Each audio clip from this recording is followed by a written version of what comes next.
drive just going back and forth with this stuff. Right. Okay. Cool. So we are still on the train. This is the third. It should be the final night of the train on the way to Breslau. I made some updates. So if you see, I made custom icons for everybody. So rather than just the circle and the number actually fit, Eric is over here because he got over to the other side of the train. But I used those photos, just shrunk it down to the size of the same 1-inch square, and put everyone's name in German and in English on it. So it should be easier for everyone to pick everyone else out. And if you've got tags hiding your name on the top, you can see your name at the bottom as well. Now let's just take all the detail out. So then, again, to zoom out the big picture, here's the entire train. We've swept through. You're essentially about to enter the first dining car, which would be essentially half of the train. You had just cleared out this first class passenger cabin. I also mixed in, I tried to make it consistent, so I have English and German. The German I usually put in italics just so you can, I don't know, I think it's just fun to expose everyone to the different words of the different language. You had all kind of finished off and then stacked up. Eric had actually gone up on top and run to the other side, and then slowly got back down kind of into position, and you kind of looked in the car and scouted out what was in there, and you were about to plan your entrance. I think at the time Eric had run over the other side. You were going to try just strolling in, acting like you were just a passenger coming up to use it, but then you were rethinking that and thinking maybe you'll do something else, as maybe more of a hard target entrance. And I think Eddie, you're still invisible, and you were going to go like follow him in, but you can still discuss. Lars was still back here. He'd said to drop off that last time to work the ticket, but you guys are pretty much just discussing the plan, which you'll review again now. And then the Verwandler I just stuck in back here, but you can come in as you will. Oh yeah, and actually, Taylor, you were. I think you were at the last 2 times. Were you there when they first went through the train with the girl who was looking for her brother? Yes, and then she revealed herself to be someone to kill us, and that's about all I remember. So that was way back in the freight car. You'd all followed her back here, and then found it was some kind of trap, and she dropped. Well, let's see. Yeah, here was Claudia was the young girl, and she had the heterochromia, so her eyes are different colors, blue and brown. From there, and behind you appeared 4 members of the Days, that terrorist organization who's been trying to deal with the Empire or make some kind of political statement. And then you started making your way forward. Some of it was on top of the cars, but some of the guys inside heard it and came outside, and you actually had somewhat of a fight on top of the cars. And then at one point, some of you had shifted down, and you had fought through this first-class car. Actually, sorry, this is a second-class car. You just finished off the 4 guys there. The one conductor grabbed one of the shotguns that one of these guys had and said basically he would, guard this train back. And then you had scouted out this car, either looking through the windows or also the roofs on these. It has like a little kind of like a gable thing on here with windows where you can see down inside. So as Eric was crawling over the top, he was able to spot down in the inside. And this is what you're seeing. Again, you've got one main row down the middle, really just actual like dining tables with passengers flanked on either side. And in the middle, you've got 2 kind of serving counters with like a little grill going on here, and some other alcohol and stuff that can serve up drinks. They appear to still be working, kind of nervously at gunpoint, just getting people cups of coffee and whatever is going to keep them calm. And these 2 are kind of standing guard. This Monday, number 23 here is standing just in the aisle. He's currently facing east, so in the direction of travel. And 24 is seated behind this counter. I think Eric hadn't had not spotted 24 when he was climbing, or actually no, I think it was 23. He had noticed, but getting down, looking through this window, you can see 23. So you know where both of them are. And blue suit, you'd gotten a really high perception check. So even though 24 is kind of seated behind the counter, you know, his elbow is sticking out, or like the butt of his shotgun, you can kind of make that out so you can tell where he is. So right now, it's just going to be coming up with a plan and then making your entrance. And we'll go with just a rudimentary um, uh, well, I guess I might as well just roll initiative now, and then when these guys come in, whether you pull off a surprise or not, they'll just be into the initiative, and that way it'll give you some order to run in. Well, although I guess we've got maybe we'll pick blue suit and shooting star to go first. Actually, since you're, I mean, yeah, if I don't know, Lars was first, I guess he can come past you guys, but since you guys are stacked up at the door, we'll just have you guys decide what you're going to do first. If you want to discuss, you're able to communicate back. You also got your 15 minutes rest after taking the last card, so you're all healed up to full. If you have any hit points down, just knock that out. You're back to 0 again. And no one's taken any lethal damage. That's the only one that sticks while you're out in the field. So these guys are more taking over the train and not trying to get us, right? We're not the objective. So true. So yeah, you weren't there for the background. I think one. I'm not sure if Almadeither ever did a mind dredge, but Oliver Ramos he was actually able to charm and then memory alter one of the guys who was left. So he kind of spilled the beans, and yeah, I think one of the Almadeither might have done a mind dredge later and basically confirmed it. So their plan was to most of these guys are just disguised as passengers on this train from Berlin to Breslau. And their idea was just to stay incognito until they were ready outside of town. They would all, you know, basically hold everyone at gunpoint. They would take over the conductors in the locomotive, just charge up the train to full speed, and they were just going to take the train at full speed right into the train station. And in Breslau, the power plant is right next to the train station, so they would actually plow through the station, jump the rails, and like a giant ram, just plow right into the power station, and the effect would level about half of this town, the city of Breslau. The young girl that you saw, or that appeared to be a young girl, she was hired, so she actually has powers and was hired by the group to sweep the train. And if you know any authority figures, police officers, people snooping around, just sweep them to the back to the mail car where they could get taken out quietly. That way, they didn't need to be standing there holding everyone at gunpoint for like the whole 5-hour train ride.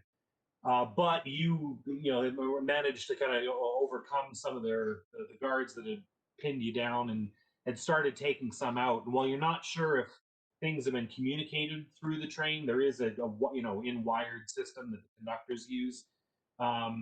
They all the other terrorists appear to have activated. They all have their guns out and they are literally holding everyone hostage. So you're all trying to make it to the locomotive to not just shut it down, essentially just take it back over and just ride it like normal into Breslau. Originally they thought like, well, let's not just slowly fight all the guys through, let's try jumping up on the roof and just book it down there. But it made enough of a noise that some of the guys would come out onto the roof and start shooting at them. And then there was also a tunnel. So and actually you're currently in a tunnel now. From what the conductor said, it should be about 5 minutes or 30 seconds, or sorry, 30 rounds, that he estimates you'll probably be out on the other side of the tunnel. If you're in a tunnel, you still can climb along the roof, but you have to be prone and relatively careful. And as I was saying too, if you're up on the roof and stuff, yeah, I can't really have it where you're knocked off the train because then you just be kind of out of the game. So you're pretty much gonna like take damage, or you're gonna be immobilized, as in like hanging off the side of the train until someone helps pull you back up. That's going to be kind of your incapacitated, is like hanging off the side of the train and maybe making a might check to actually pull yourself up when there's room. But there were a couple of cases where people actually did like a forced move and knocked them off the roof of the train, or or whose idea was it? I think Eddie was going to do like dominate and tell everyone to stand up, and then they'd go into the train and just knock them all off the top of the train. But you're currently in the tunnel, and you're currently all inside the actual train cars on opposite sides here. And you do have time, so you're still several hours outside of Breslau. It's not like the clock is absolutely ticking. You did kind of pull their trigger a little early, as it were, but you are still on the clock to some extent. I was thinking we had like 5 minutes, and right as we are going to get out of the tunnel. Yeah, no. Especially at the rate you're going now, and as a reference to the trains usually has a top speed about 80 miles per hour. Typically, though, it's only running about 60. So, walking along the outside or the top of the train is just like walking on the top of like a flatbed truck driving down 495 at 65 miles per hour or so.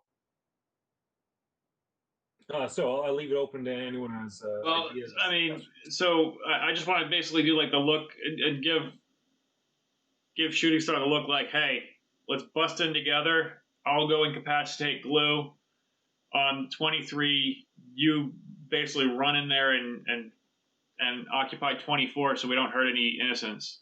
Like, just basically do like that. I'm going for him. How about you?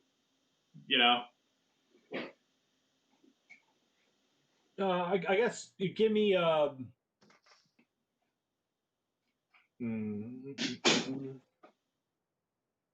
Please be I guess logic. just Eric, do a perception check, just because the plan changed a little bit and you're kind of communicating. You all have been trained with using hand signals for target, look, things like that.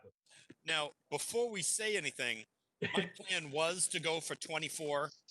That was my plan. Yeah, I think it was. Yeah. But I got a total of 6. Okay.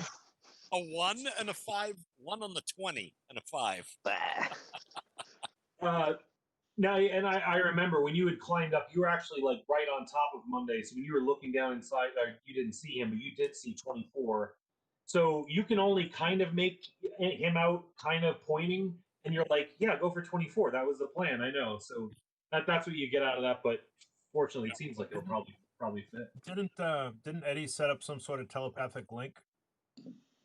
No, that was between Olive Ramos and Blue Suit, which doesn't matter because they're standing right next to each other, and it has a limited range. And he dropped it several turns ago. Okay.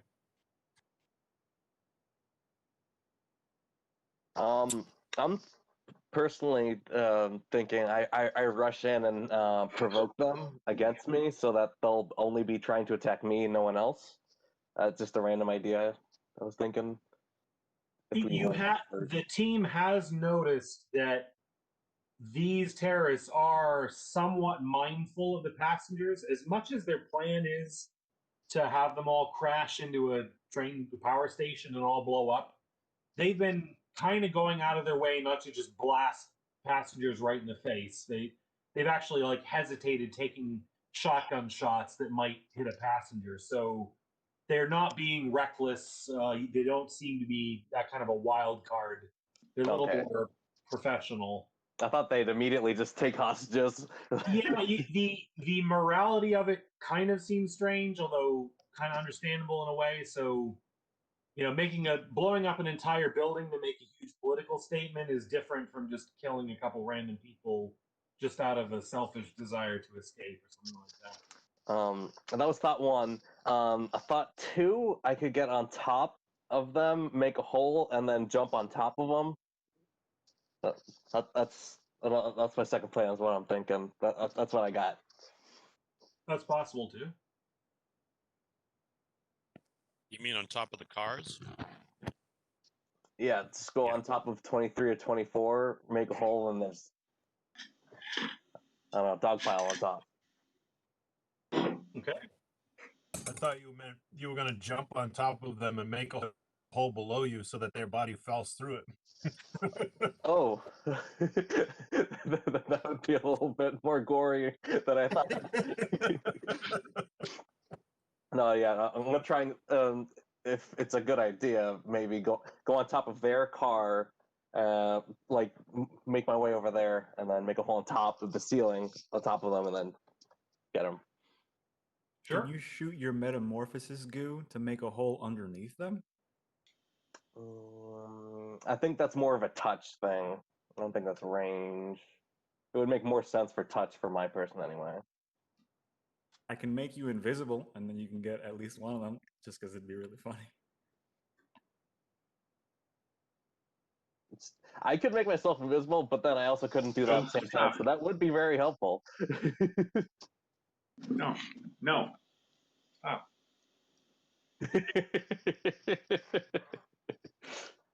And as far as the trains too, the boxes here are doors, and between the doors there's like a 5-foot platform enough to walk across. Just on either side of it, you've got like a little chain just to keep passengers from just stepping off when they shouldn't. And then on every car, on the rear bottom is a ladder you can use to climb up on top. Although as you're currently in the tunnel, you figure like if the train roof is like here, and that little kind of gable kind of sticks up with the windows, and then the tunnel ceiling is like right here. So you're really, when you're having to climb up to get onto there, it's kind of a little bit of a tight fit. You might want to put the fez in your pocket, otherwise you might lose it. Yeah, definitely. I'm gonna try to like contort my body as well to just be really lanky and long. Or did you want to use shapeshift to turn into one of the animals or something? Would have a lot of like traction up there. Would a snake be a good idea? An octopus! An octopus! Can I go grab food real quick? I'm trying to figure. Like I've been like not wanting to leave because I know I'm in front and all that. But can I go grab food real quick, or are you guys going to continue to have this? Yeah, sure. We're still planning. Okay, I just want to make sure because it's like I want to eat. And I did make custom icons for your animals. I love the monkey. I went with the. Well, when we talked about the different kind of animals you could turn into, you'd said like a cat or a monkey, and I was saying like for the size, because it's only a quarter by weight, it couldn't be like one of those little organ grinder monkeys. It'd have to be something bigger. And so I actually looked up several of the species that would be about the same size and used pictures from those. And yeah, I thought that was a pretty funny one. What animal would be good for like? Wouldn't octopus even be able to breathe and then I'm dead?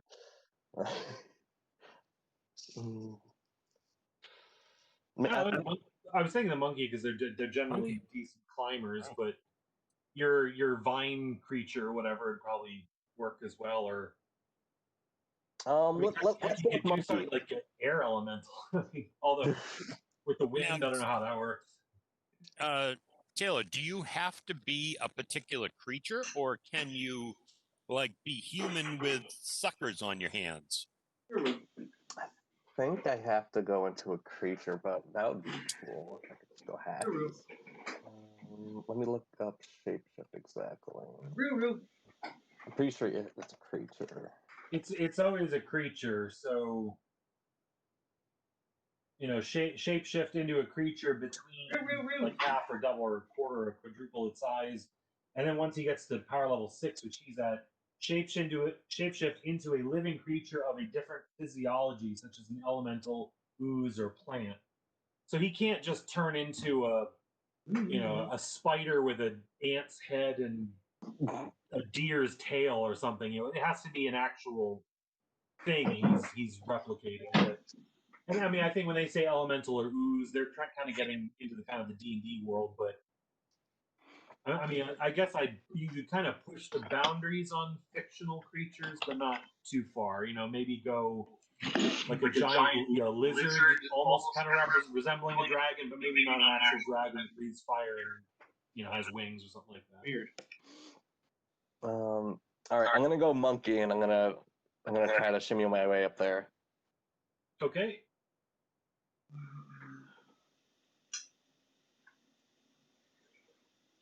No, baby.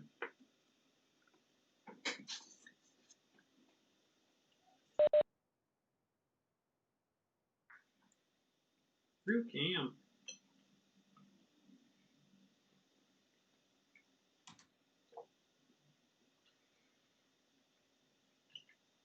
That monkey makes me want to say ha cha cha cha.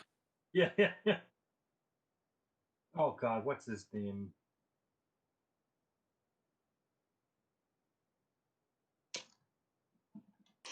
I don't know. I know it if I saw him, but I don't remember his name. Yeah, it's like the Jimmy Durante. That's it. I don't know if we have.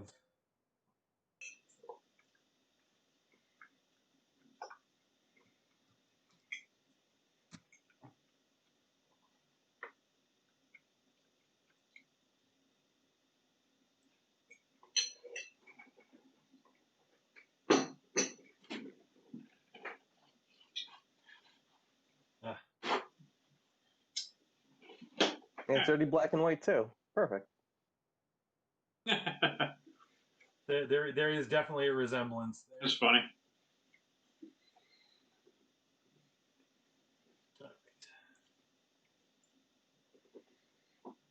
That's just the image for the monkey now. I'll have to Photoshop like Jimmy Durante's face onto the monkey's fur. Yeah, although I did forget to. Oh, I'm not as good at paint Photoshop, whatever. I kind of wanted to like Photoshop a fez like onto each animal's head. I'll do that for the next iteration. And you have the fez, a red fez, so that it stands out. Yeah. Black and white Everything was picture. black and white, but it's still the red is hat fits. Let's see. I'll turn on annotations. Hey, everybody.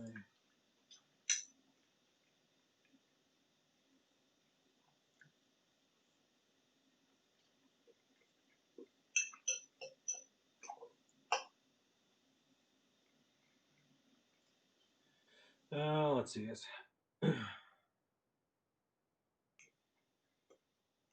Well, let's have Taylor, if you want to go ahead and roll to move. I'm here, but I'm just eating.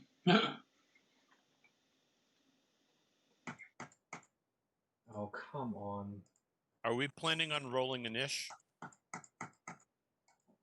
No, not yet, because everyone's kind of got to move out of order because they're.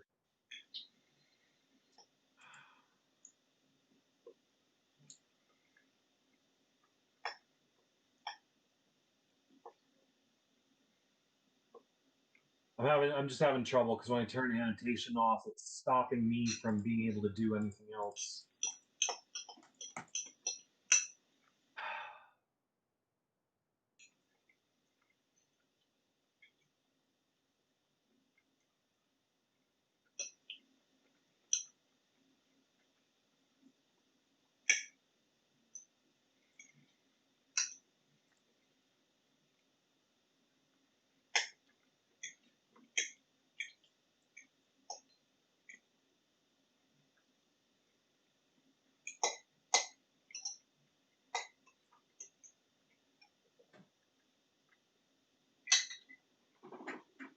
All right. So you're essentially you're able to move through your compatriots. I guess just give me an agility check for getting up onto the roof.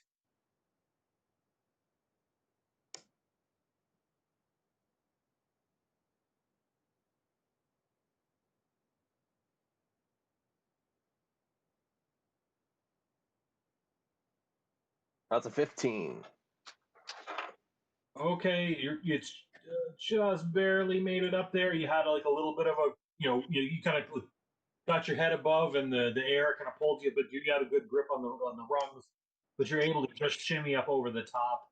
The other thing is with the train car, the roof is kind of sloped down a little bit towards the edges, so you're generally safer up towards the middle. Although you can kind of hold on, shimmy along the edges. This is roughly where like that sort of gable is, where if you're anywhere around it, you can kind of see through the window down and to kind of position yourself. Oh, perfect. So let's see. That's centered right there. So I'll essentially give you a free move to there. Oh.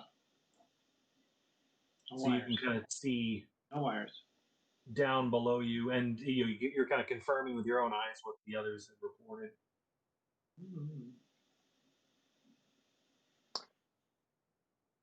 So I think for essentially what'll be like a surprise attack, I'll go shooting star, blue suit, Oliver Ramos, for Vandler, and then Blitzman.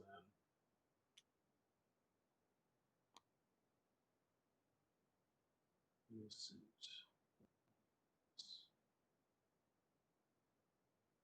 Yeah. All right. So I'll open the door and move right up to 24, between 24 and 58. Okay. I've got my sap out, and I'm going to smack him. Okay, go ahead and roll. A total of 19. Got 2 2s on the 8s. 19. You come flying in at a blur of speed, but if it maybe it was the sound of the door opening that got him to look over, and he just swings down just in time as it whizzes right past his well, really right past his cheek, because you usually kind of like swing for the neck. He kind of got just under it. And then you want to take a second? Yeah, I'm going to take the second.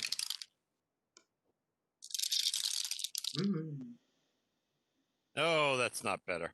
That's worse. That's a 10. 10 is another woof and a miss. Yeah. And then I just maintain. Okay. And and 2, I think from the last fight, you did have forceful on your resistance. Did you want to adjust that before you went in? No, Okay. I was going to stay that unless I need to change it, and I'll change it after the round. Okay. All right, blue suit. Okay. I'm gonna put in my glue cartridge. Step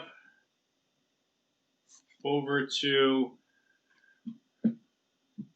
So I'm gonna open the door. Oh, I can move, and then I can move, fire, and move again. This isn't like yes. Pathfinder. So I'll step right in front of 53. So I'll move forward in front of 53. Fire on 23 to try to invoke the incapacitate boon, I think. Or Bane. Cleva. Where's Cleva? Yeah. Incapacitate 5.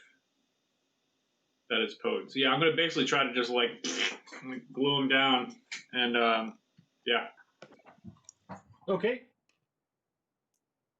And then after that, we'll see. I'm going to move into where 54 is so that other people can come in through and fire. So I'm not in the way. You mean like over here? Yeah, I'll move down there once I'm done. Okay. Not a bad roll. 24. 24 is going to do it. Well, let me check. Well, actually, yeah, no, it's going to do it no matter what. Yeah, because I'm invoking the just invoking the Bane, not anything else. Yeah. No, I was for a second I was like, oh, maybe it's. Oh, actually, it is toughness, not. But I mean, it doesn't matter that hits anyways. Good to know. So yeah, toughness. Okay. Yeah, I kind of pre-built all of my banes and boons here.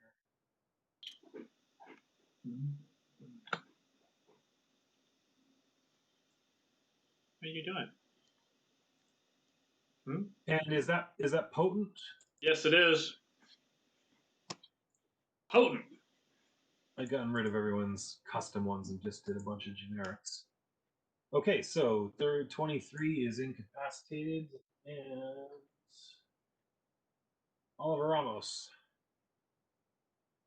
You're still invisible. And drop me down one, Kurt. Oh yeah. Thanks. Definitely gonna keep the invisibility. I'm thinking double move. I don't think I'm actually needed for this one, so I kind of want to scout forward, maybe. And you were so as I said before, the doors they're kind of like the sliding door. When you open it, they just kind of slowly slide close on their own. But you were like stacked up right behind blue suit, so you were kind of like both going in together. Yeah. So you don't have to worry about the door. You can just move straight through.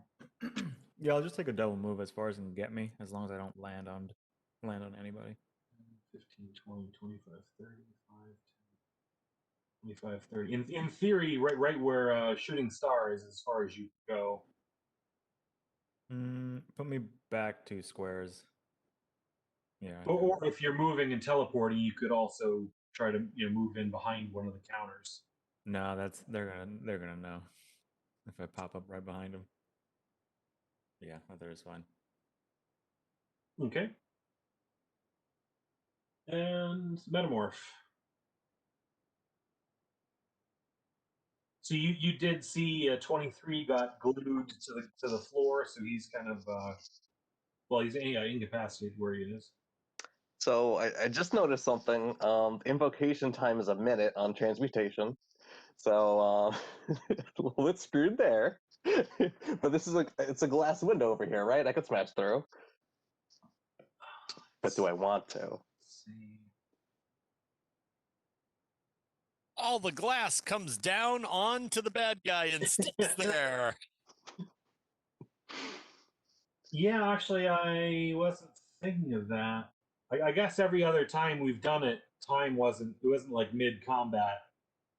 Oh, except for the first time I used it with the setup thing where they were testing Oh it. yeah. When we you like cut through the floor. Oh well, we know for next time. And actually, that does kind of end up making it fair because that is kind of you can just like like a lightsaber cut a hole in the wall.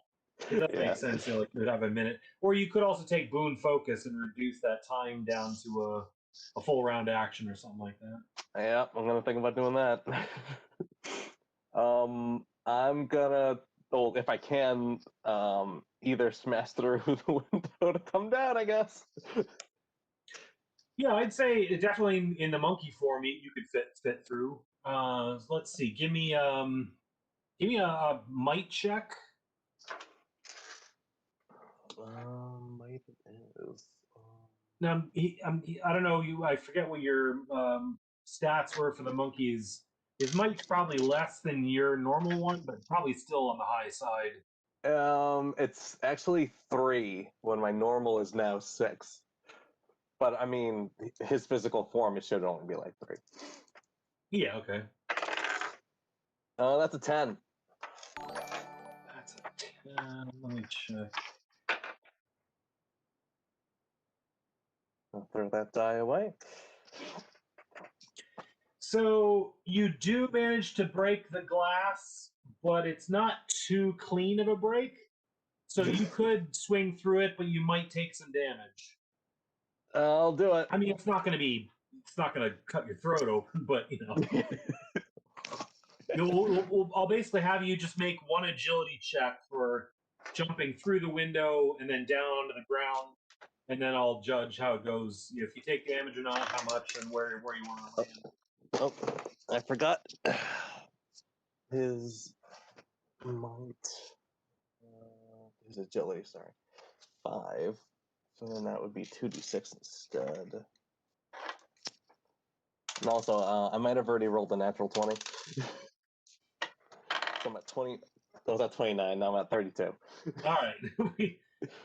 Despite the ragged glass, you like Neo Matrix like right through the different shards, where like the shard coming down goes like right under your chin and below your chest as you like slides sideways through the hole. And where do you want to land? Figuring, this is the hole of the window, so it's probably your movement is almost like a cone, like this way. I'm thinking land here. That guy's incapacitated, so I feel like I don't want to wake him up. But honestly, I think that Oliver did that. um, I don't really have an action, right? Because I tried to hit the thing, get through her.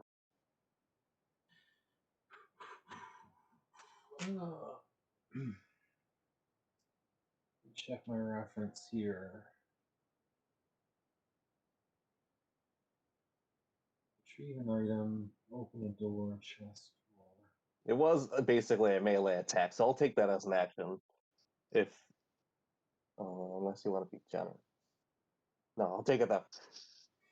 Yeah, I was trying to see if it it'd be too tight of a fit for minor action, and when you do it as a move, then you can't really move. So, yeah, we'll just say that that would be your major action to break through the glass and jump down. Can I make it over here and just Harry 24? Just like, oh, That's my plan. Take that off. So yeah, you essentially drop down. And your agility check was high enough. Well, actually, we'll say you jump down onto the counter here, uh, avoiding the hot griddles. Grab onto the. They have like those metal racks that they put like the wine glasses and stuff in, and you just kind of monkey bar through those and land on the bar on the other side next to 24. And you could do a presence check if you wanted to do, exert your monkitude. I will exert my monkitude with a 19. It doesn't actually do a bane and stuff, but it can feed into their actions. 19 for presence. Okay, I put one in it, so I got a D4. He does have a albeit large-nosed screaming monkey wailing at him right there. And Blitzman. Sorry, I can't delete these for some reason. I can't do clear annotations. And same thing, you're all stacked up kind of SWAT style, so don't worry about opening and closing doors. You just move straight through. Taylor, your annotations are gone on our screen. It's just on yours. Gotcha. I'll do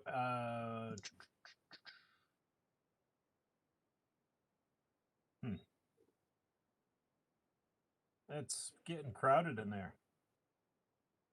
I'll do a double move forward via teleport. That's one move. That's 30.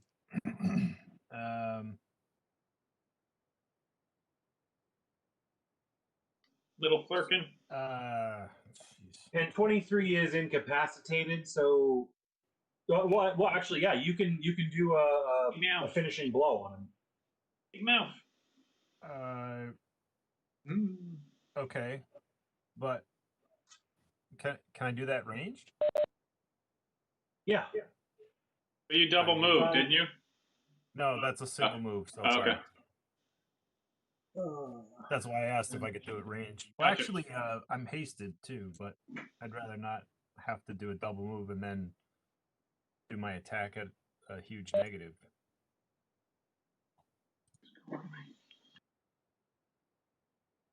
Yeah, all finishing blow says is when you suffer a damaging attack while unconscious, incapacitated, or otherwise unable to defend yourself, the attack counts as a finishing blow and may cause immediate death or defeat. Your defense against finishing blow does not include any bonuses. That's his defenses. Lars, your movement is 50 when you're hasted. Single move. I don't know if you can teleport a single move that far. I cannot. Okay. I figured since the doors were there, I would teleport so I didn't have to open the doors or anything. So what you're saying is I could zap number 23, and that's sort of a finishing blow. Yeah. I like the sound of that. You tell me what you do, and his defenses, it's just his straight numbers. It's not any of his bonuses from attributes. And whatever that damage ends up being, that's the difficulty rating for his fortitude check. And if he fails it, he's done. Okay, so I'm just gonna do a standard attack, damaging attack against 23. Okay. Oh, that is horrible. Cute. 11. Hi, baby. What are you licking?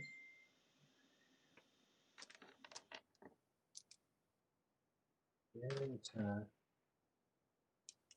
does not include any bonuses from the attributes.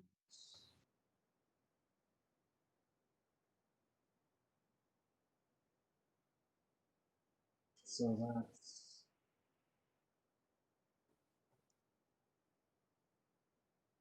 So it's essentially you got an 11, and it's against a guard of 11. So that does hit. That would do 3 points of damage, but that's challenge rating equal 10. So the challenge rating is going to be 10 plus the damage you dealt, which is 3. So it'll be 13. So he rolls 42.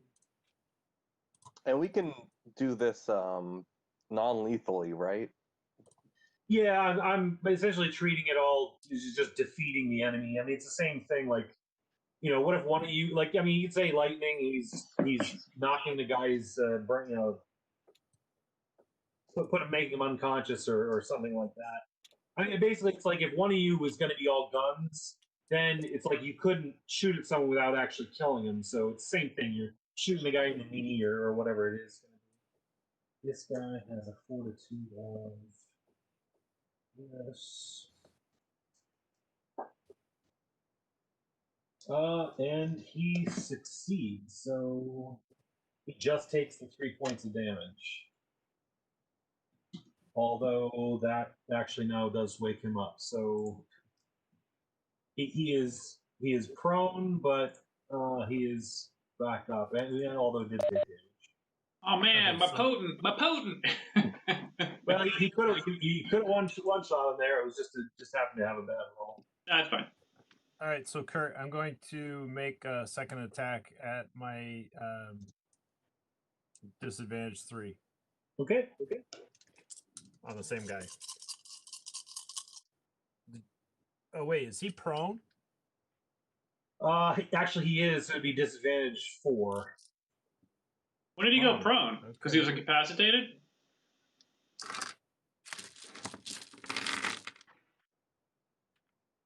Yeah, I guess I was thinking of it. He was knocked unconscious, but that. Sorry, Lars. You take one of your bad rolls off. So normally when someone's incapacitated, it's because they're unconscious. When Mike's doing it, it's because it's his glue shot. Like the glue's going on the guy, he's like stuck in place. But it's a fragile hold, so someone just hits it, it's brittle, it'll break. So I wasn't thinking why he was incapacitated, just frozen in place, so he wouldn't have been prone. So he's not prone. Okay.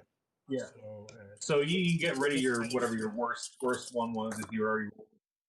I hadn't rolled at that point. Okay, good. But I am regretfully getting rid of a pair of 8s and a 7.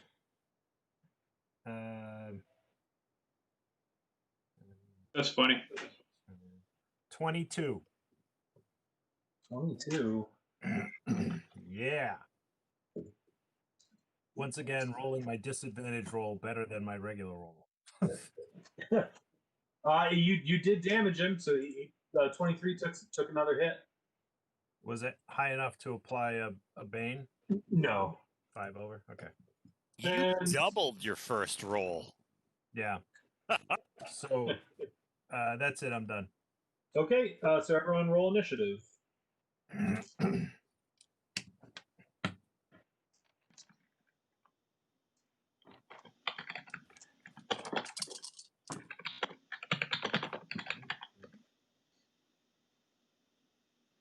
Initiative, he says. 24 for Shooting Star. Initiative, he says. 6. You are a monkey in a dining car. You are somewhat distracted. There are a lot of people and a lot of food. All the nanners. All those nanners. I should roll for a banana check. Someone's getting bananas Foster or something. 43. 25. Christ. I had 3 10s on 10-siders. This is kind of cool. So Brassley just got a message on Facebook that the guy saw me playing I was playing a virtual reality PvP game yesterday called Population 1. He's like, I saw you were playing this. Here's a free code for this virtual battlegrounds. Why don't you go play this weekend? I guess he wants me to stream it. And Oliver Ramos, what was your initiative? Did not roll any initiative. D4. All right. Well, Lightning Man is clearly going first. Going almost a close tie for second. All right, I'm attacking number 23 for damage.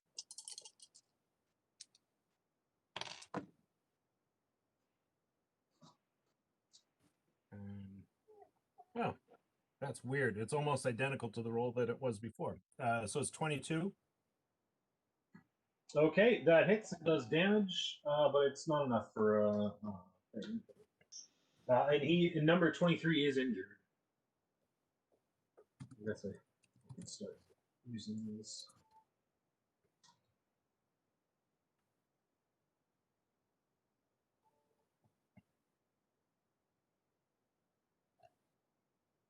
All right, well, he's not injured enough, so I'm going to hit him again. Okay.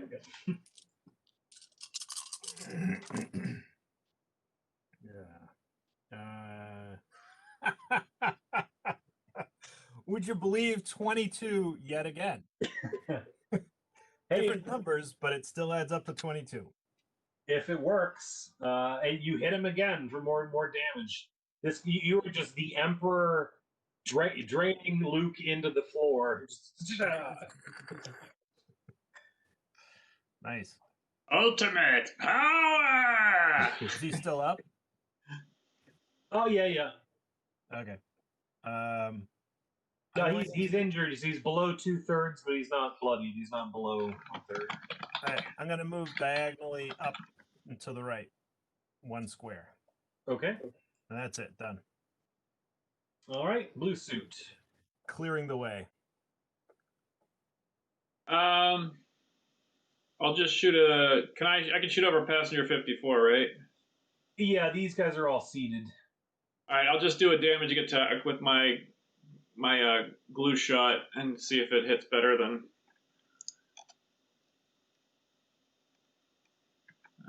Let's see. Agility. Yeah, and Taylor too. Like technically, the actual width of these train cars is only 10 feet. But I mean, everything's in 5-foot squares, so it's kind of stretched out to 15. But anytime you're occupying a square, you can always say like, "I'm kind of leaning to this wall," or "I'm not prone, but I'm kind of crouched, so people could shoot over me." You can kind of story tell how you're leaning. 27 on a damaging attack. If it's 5 over his toughness, he takes he gets incapacitated. He goes down. He was still jittering and kind of staggering with like some burn marks from all that lightning, and then your last shot just walloped him and he keeled over.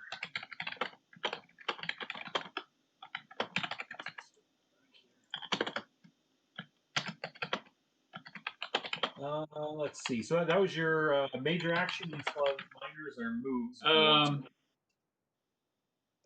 I guess I'll just step forward in front of passenger 54, but I still want to be ranged. So just right next to Lars. Yeah, Okay. right there. Yeah, just basically like kind of like the whole like just want to make sure that there's no. I understand that they already have this sort of thing they're doing where they don't want to hurt but it's our job as police officers to make sure they don't get hurt. So. Yeah. All right, shooting star. All right, I'm going to try to whack this guy, number 24. And that's a total of 19 again. Damn it. Different numbers, same result. All right, I'm going to pick a bane that your sap is capable of doing, and that would be Stun. A stun, okay.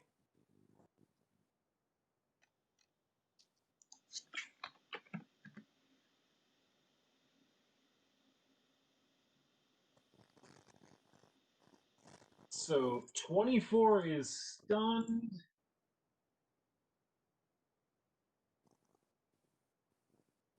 I don't have this one. I guess I missed this one. All right, you're disarmed. Okay, drop my sap. Yeah. So it's like you swung and you connect, but you kind of lost your grip on it, Yep. and it went flying. Good on. I don't remember the number, but we'll just say you're. Oh, Physio, putting copy pasted items 200 feet away. This is his sap. Okay. And it went 5, 10, 15. So it's in the square here. Actually, no, I'm going to make it more interesting. Under the seat. 15. It's in Yep. between, on the floor, behind the counter, between the server and the screaming monkey. All right.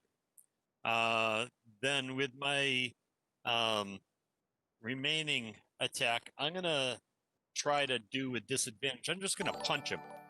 Okay. Now that one, I think you have to use my. Sorry, let me double check. That's okay. Unarmed strike.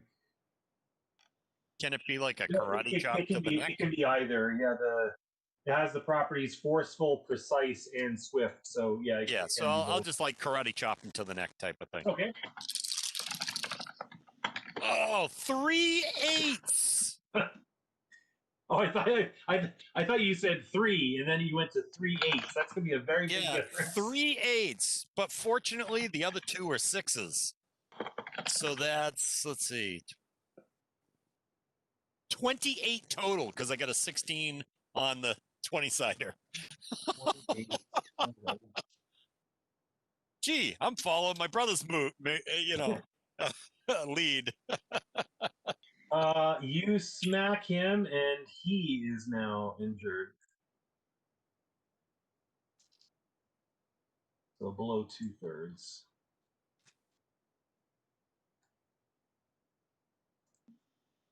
And let's see, your attack. Yeah, you can sustain those. Oh yeah, you can't resist a disarm.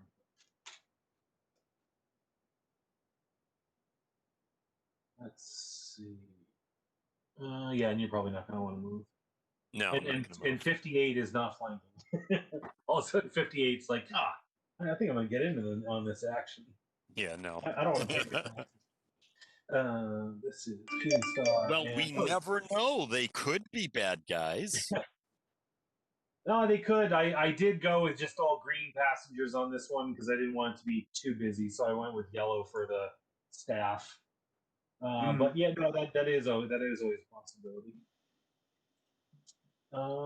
Tuesday's gonna go, and he's going to use his turn to try to shake off the stunned. This is straight roll, 10 or better. He does not succeed, so he doesn't get to do anything. So he just kind of shakes his head after the sap blow, but doesn't quite come to. And it goes to the metamorph, standing right behind him. What I want to do is turn back into myself, but I don't want people to see it. So I'm gonna jump over here behind me into the sap. I don't really know what that's gonna do, but I'm gonna say I didn't see it, so I just jumped there, and then I kind of duck, and then I do a free action to change myself back, and then I'll arise just with a really creepy smirk, and then he probably will get attack of opportunity as I jump away from him, but then I'll come back, and then I'll do like a elongated fist punch to the face. He actually can't because he's stunned, so he doesn't have the minor action to spend on it. Oh, okay. Or wherever that additional action is. I'll take that. What am I rolling for? 6 die. And it's a little bit harder to reach, but you could hit him from over the counter because it's a thinner, counter there. How are you attacking him? Just like a punch from behind, or? I was doing like kind of like what's the Elastic Man punch kind of thing. Okay. Oh yeah. Where like you're stretching the arms down. Mm-hmm. Okay, not great. I like that you referenced Elastic Man. That's an 11 to hit with 2d8s and a d20. 11 total. Doesn't hit. You miss. So you end up like hitting some of the glasses on the top and almost knocking over one of the coffee pots on the table, and it takes all the force out of your punch as it comes up short. I was so confident. And Oliver Ramos. I'm just gonna poof over here.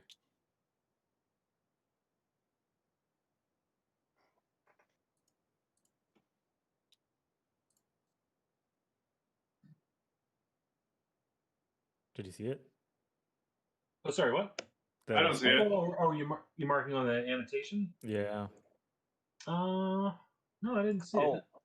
on the right, there's a purple box. Oh, I see it. Oh, Maybe it's too close to the real.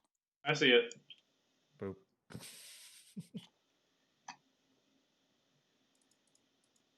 all right. Over to here. And then perception check to see what's going on in the next one. You look through this door, and this window is actually blocked. So it seems to be like some kind of cloth or something hanging over it. Okay. I'll just stay there. Okay. And Lightning Man. That must be the first class dining car, right? They're both labeled as. I actually forgot to update the label here. The reason They're both just labeled as a normal dining car. I mean, in theory, it's to have capacity to. Come on. I'm just saying first class because they don't want the riffraff Oh, to well, yeah, see them. they've got the curtain. We're too good for you to look at us curtain. Okay, so here we go. Of course it did. Mother. So, Mike, do we have a following watching us tonight? Yeah, there's about 5 or 6 people watching from the various places. Double teleport move to end up right behind Oliver Ramos. Couple of the guys really like watching the RPG aspects of it. Here. Yep. Okay. And I'll just say he's invisible. Well, I probably could see the shimmer, right? Shimmer. You'd kind of have to look for. You're not really sure where you had gone, but if you were, I mean, if your intent is to go outside, like you're about to open the door, I'd say maybe looking through or from opening the door, you might see that he's there. Well, I did a perception check for a whopping 10, so Good job. I guess I don't notice him necessarily. Yeah, it's also pretty dark out there because it is night. You are in a tunnel, and the other window is blocked out, so there's really no source of light out there. That's the furthest I can go on the double move anyway. So, I mean, technically, I could do a triple move, right? Because I'm hasted. I would. Haste is not triple; it just adds an additional, I think, 10 or 15. You can also do a major action. You're right. Right? Is that how that? Anyway, yeah. I guess I'll just stop there. I think so. Because I'm teleporting, I could do the 2 teleports. You get an extra action, so I could do 2 moves and an attack. Your power level 6 on that? Yeah. 1 extra major action per turn with disadvantage too. Okay, cool. But it also increases your speed by 20 feet. Right, but I was teleporting, which is only 30 feet for me. Oh, okay, so it doesn't tack on. It doesn't make. It's only for movement, actual like. Yeah, okay, Right. gotcha.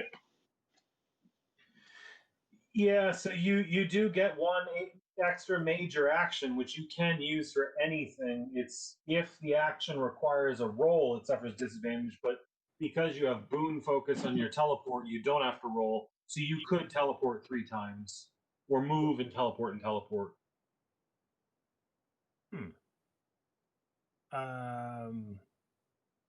So looking forward, you said the curtain's down and it's dark in there, right? Or- But you don't know that. Well, the curtain's down, so I can't see through the door, right? For where you are looking out the door, all you see is darkness out there. You don't necessarily know it's because there's something blocking Oh, the window. okay. So do these doors, the doors that were, the door right in front of my character between me and Oliver Ramos, is that closed? Yes. So is there a curtain there? No. Okay, so I can see through it to outside, right? You can because it's glass, but you are in a tunnel in the middle of the night, so it is just black, black, black out there. Okay, so I'll use my other action to open the door right in front of me. It's And just a step minor forward. action to open it. Yeah, and step forward. Okay, if 'Cause I- you 'cause I try don't to see step Oliver forward and Ramos. you would bump into Oliver there. Okay, so basically, I don't go any further forward, but the door is still open, and I go oof, like that. Okay. That's it. I'm done. All right, now Eddie, I just need you to do an Eddie roll just to see if you fall off. Please, no. I'm begging. It's always Make an Eddie one. check to see if you get knocked off the train platform and fall to your death instantaneously. I will. No take backsies. I am waiting for him to get knocked unconscious again because I also made these icons for every one of his alternative forms that we have on the roll. So he gets to be whatever he is like on screen too. So we'll see what happens. All right. Kurt, are they a progression or is it a random roll? It's a random roll. So there's 20 of them. He just rolls a 1 die 20, and I pick whatever he lands on. But if it lands on one he's already done, then I go up until I find the next one he hasn't been yet, until we exhaust the whole list, and then we'll start with a fresh batch. Lightning Man blue suit is up. Okay. 1 second. Veronica just wrote me. All right. So Tuesday is okay. He is stunned and he is below 2/3. Yeah, you don't have random blueprints on you, do you? I was gonna try to pull the RAM out of this to see if it would work because the Corsair ones aren't lighting up, so we're assuming Okay. they're not working. Hold on 1 second. All right. I can also have Joel. Actually, shooting star is up next. If you want to just take a whack at your guy. Yep, I can do that.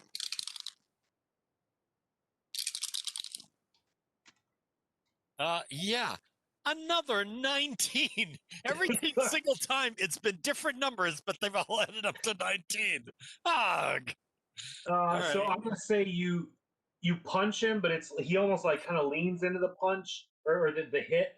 So you do damage, but it hurts your hand. So Yep. you both take 3 points of damage. Okay. Apologies. No worries. Eric was up next, and he was gonna just whack the guy anyway, so I figured to have him take his shot. Yeah, so shooting star just did a Hassan chop on Tuesday. Oh, actually, he gets to do another one. I forgot. Yep. And of course, the second one is way better. I rolled 5 8-siders. I got 4 6s and a 7. So let's see, that's 29. 17 on the 20-sider, 29 total. 29. He has a guard of 20, which does 9 points of damage, which is exactly what he had left. So your chop hits the first one. You caught it in Peter's jaw. The next one you went with the left, you caught him right under the chin, and his head smacks off the table, and he's out. Yeah, the second hit, I used my other hand Yeah. because the first one hurt. All right. So we're essentially roughly back out of combat, although we'll keep the same order anyways to continue. I'm guessing it's really not difficult to pick up or have Vandler hand your sat back. But we'll go back to the blue suit if you want to. I'll just hold right in front of you. I'll just make sure that these guys are secured, like, incapacitated with, cuffs or whatever, and whoever is in this car that looks like they can actually step up, or maybe I'll move them into the previous car with that other cop. I don't know. I got 2 extra handcuffs. I'll give those to you. I mean, it's like we have passenger 57. I don't know if we can take the time to move it back. As you said, it's not like we're like, oh my God, down to the minute, Yeah, true. You do have some time if you want to go. Just grab this guy's and just, move him back over to that cabin with him so that, we obviously trust him. So I'm. Yeah, I'm taking it because you're essentially defeating him, not killing him, except for maybe accidentally that happens just in the course of combat. Either from using your handcuffs or just things around, you're able to essentially tie them up so they're not going to be getting back up and harassing the people. And you're also so far the conductors and the servers, the staff have been. Yeah, I mean it's kind of like a flight attendant. They're in charge of a lot more than just getting people their coats and stuff. So they're able to herd passengers wherever you want them to go. If you want to get some distance, or to put all these fine chaps, say drag them all back to the mail car or something like that, so we can cut them loose if need be. Do you guys realize we took those 2 guys out without technically firing a shot? I mean, I know you use your glue gun, but outside of that, we didn't take a single shot with a gun for the entire. Nor did they. It was kind of a coordinated charge. I mean, you'd climbed up over the top, came running in from the front with the sap. He came in from this side with the glue gun, and then Ferdinand came down through the window. So it was definitely a hard target breach you got going on there. Yeah. The triple pincer. So now we're up to the next car. So what would you like to do? I have an idea. I'm gonna go back into my monkey form, and I'll tell you guys. I'll be back in a second. I'm gonna do a little scouting ahead.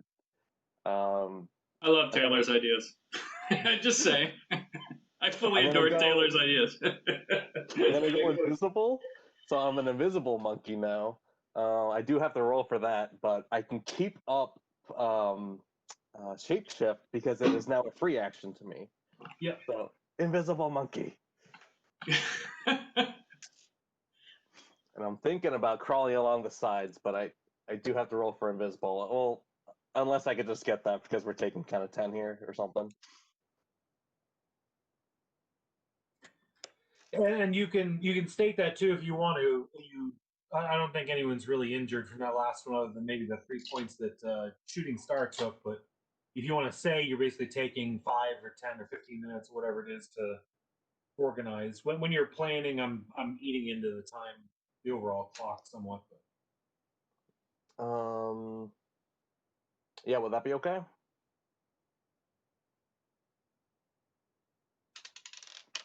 Yeah, if you want to try that. Yeah. I'll take a little bit of time yet, and I'll get the invisible, and then I'll swim you along the right side and see if I can get a good view of what's happening here, and then I'll relay it back to those guys. Okay. Let's see. I guess just make an agility check for climbing your way out on the car. And you have a little bit of space, maybe like roughly 5 feet to the wall. So the space out to the walls of the tunnel aren't quite as bad as the ceiling is. But still, it is an uneven surface. It's just kind of carved through rock. So Lars is getting attacked by happy dogs. I got a 27. Agility is I guess my he wanted to be on forte. camera. All right, that'll do it. Now, and then there are windows all along, pretty much all along the car, similar to this one. Are you looking to kind of just like hang around the edge and peek around, or actually do move along the car to the other side, or crawl up the top, or anything like that? Um, I mean, your agility check will pretty much get you whatever you want to do this action. If it's just hold on or actually go somewhere. I'll go like 25 over to the right. Okay. And while I'm doing this, I'm trying to see if from the outside I can move a window, so I could like hop in. I don't know if that's a thing. So I'll make a perception check. 16. That's enough. So you do see there are latches on the windows, and then once the latches release, the windows slide, and a couple of the windows do have their latches at least undone or loosened. It is the summer; some of them are having some air in. I'm just going to take a roll to see if any of the windows near you are. Yep, actually, the window just to your left is one of those. Let me see. Yeah. This one right here it is an open window, so you could essentially move in from there if you needed to. I'll just do a little peep. I'm just looking right now. Okay. I'm thinking maybe I could like go in if the door's locked or something like that and help that way, but we don't really know if it's locked or not. So probably. So this is what you see. The car appears to be emptied. Both of the doors have the windows covered, and all four of them are standing ready with guns aiming right at this door. Almost like they're all lined up and ready for something to come through. And this Gotcha. was the original dining car where you met the little girl where she asked for help. So at least at that time it did have actual people in it. Okay. If I still have movement, I'll go back to the team and tell them what's up. Okay. Let's see. Just give me an agility check for the return trip. Mm-hmm. And probably once I'm there, I'm gonna have to unshape shift to actually. Oh no, you allowed me talking, right? As a monkey.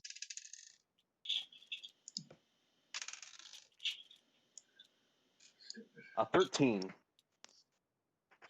You have a couple of precarious moments. You kind of almost like spraying a finger a little bit, just as you lose grip and then you kind of grab on.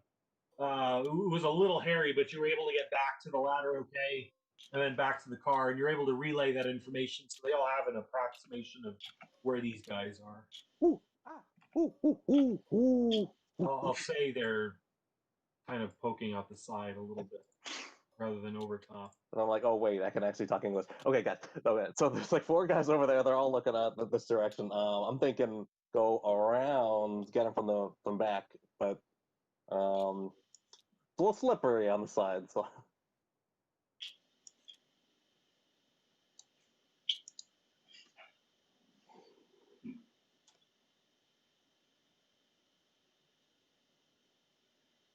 Anyone with a plan or ideas or suggestion? Oh, so he's just telling us the layout. Yeah, he climbed along the outside of the car and was able to see through the windows what was going on, and he basically describes to you it's essentially just identical to this car, except it's all cleared out, and they seem to be ready for you aiming at this door.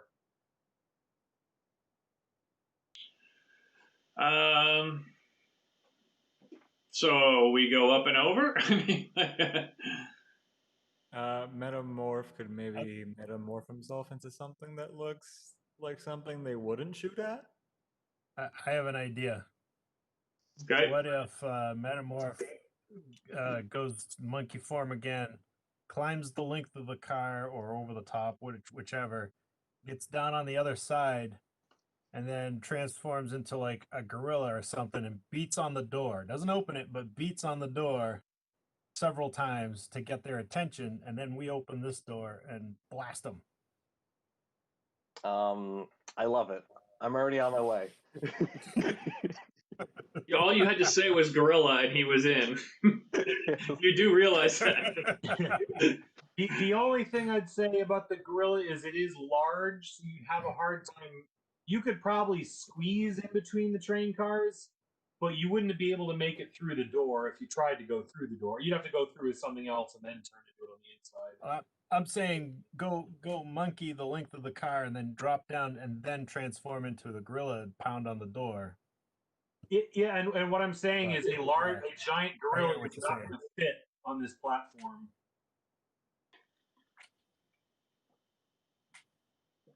Okay. You see how that? I see what you're saying there.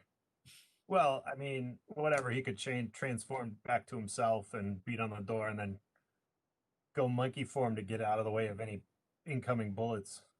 I mean, the monkey as well would be relatively strong too. He could also bust through and then turn to this guy on the inside.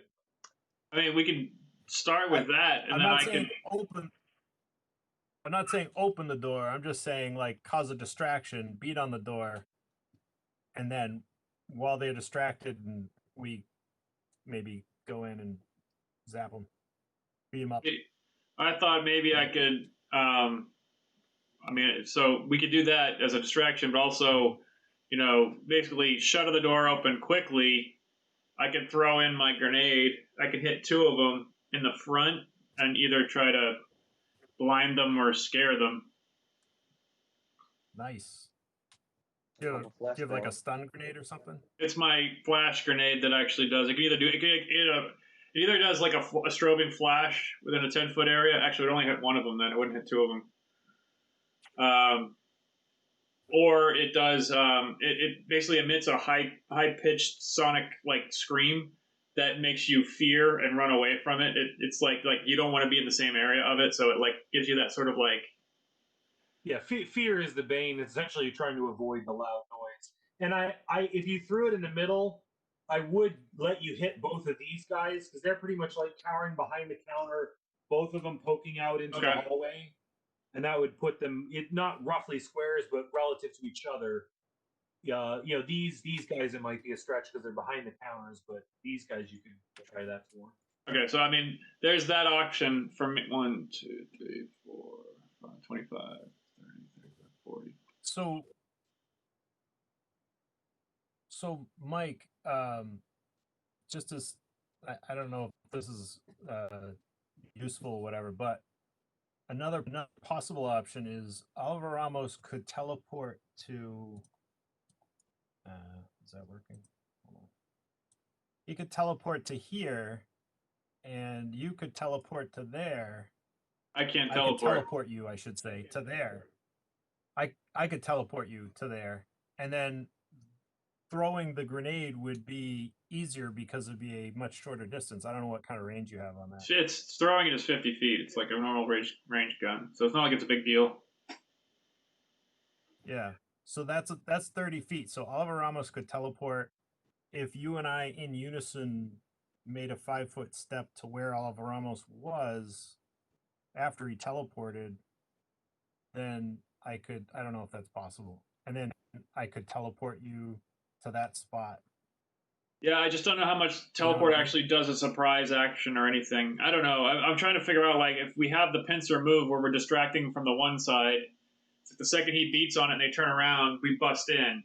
The hard part is like all of us are hairpinned into this one door. But you guys can teleport. Right.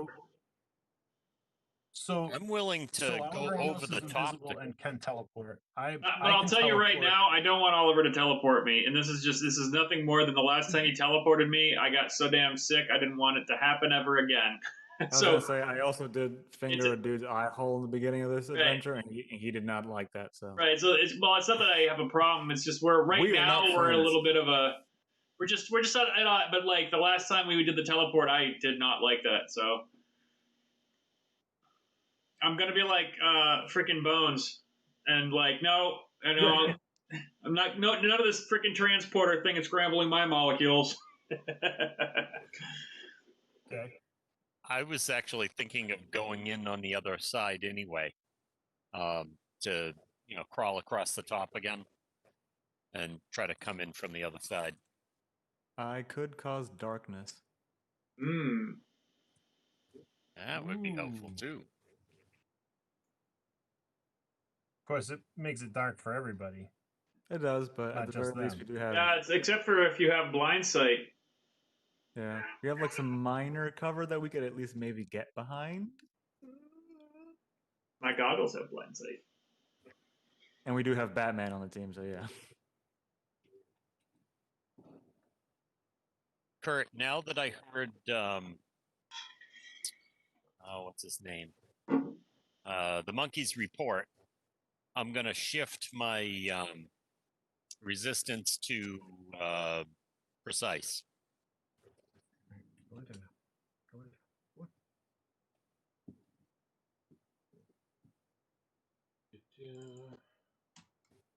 Okay.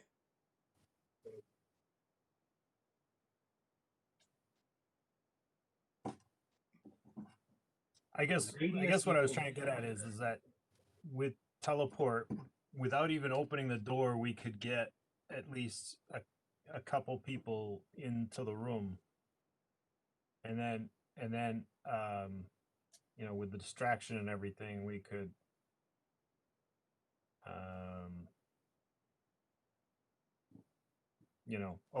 get you to be able to open the door and throw in your grenade or whatever you're gonna do. No, I mean, and that's fine. I just the movement or the teleport. I don't think it matters at this point. I mean, because the teleport doesn't give you an automatic surprise action that I know of. It's still movement. No, but it would get us through the door without opening the door, and if we were crouched, we could potentially simply teleport to the spot where we wanted to be, already crouched down, and they wouldn't even know we were there. Right? Potentially. So your teleport makes no sound? Well, actually, it does. It makes some light. It's going to be the same as someone moving without a stealth check. Yeah, it's not utterly silent. So. Right. It is the sound equivalent of someone just walking over to that spot. And as far as the darkness at the power level, this is a power level 6. This is how big an area you can make it. And it is sustain persist, so you can stop sustaining it at whatever point. Could make us all invisible.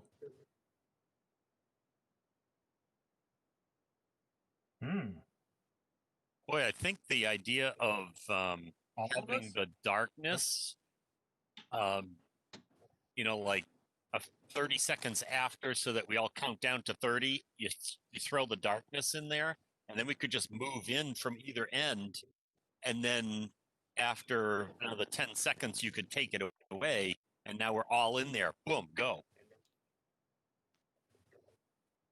What does darkness do? You create an area of illusionary darkness or entropic energy that snuffs out all light. All light, okay. Yeah, you choose a space or object within range. Darkness emanates from the target to a radius equal to 5 feet per power level of the boon. So I have power level 6 on influence. Basically, anyone inside it, you would get the blinded bane. All right, but blind sight with my goggles, which is an automatic thing. The blinded bane does not adversely affect your target, and they are able to see normally, even in conditions of little or no light. Blind sight can also potentially counter invisibility. That whatever. So like that first part is the reason why it's there. It's basically like I can see in the dark. Yeah. But that doesn't help everybody else. No, but it gets you into position where you want to be before the darkness goes off. Sure. And that could be like a bat, like a big bat. There you go. Hey, could you make it so that the darkness only encompassed the area where the bad guys were? Yeah. Yeah, I don't have to make it the full. Plus 5 feet. Yeah, this is just the largest radius he could do. It'd be awesome. So you do the darkness there. I throw my bomb in with the fear thing. Yeah, they will run out in opposite They just sides. run and into we each just other and knock hit them each other and they knock come each out. other. So that would be the smallest radius he could do. But I mean, of course, the second one of these guys steps out of it, they're not blinded anymore. Yeah, I was thinking if you could do it like 5 feet more on both sides, that way even they'd have to move 10 feet to get out of it, kind of thing. That would give us a chance to, get in position or whatever. What do you guys think? Yeah, I like the idea. I think I still would like to get on the other side so that we have people from both sides. Sure. So what I'd have to do is spend some time, maybe, I don't know, 30 seconds or so, getting to the other side before you start. That way it gives me plenty of time to quietly sneak over and get down to the other side and, basically have a countdown going in my head before to go in the doors.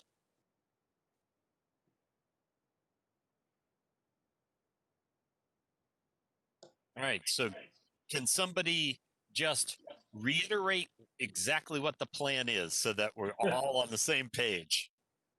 Monkey pound. Darkness. Step in. Grenade. Everyone comes rushing in, and we hope that all of it works. What could possibly go wrong?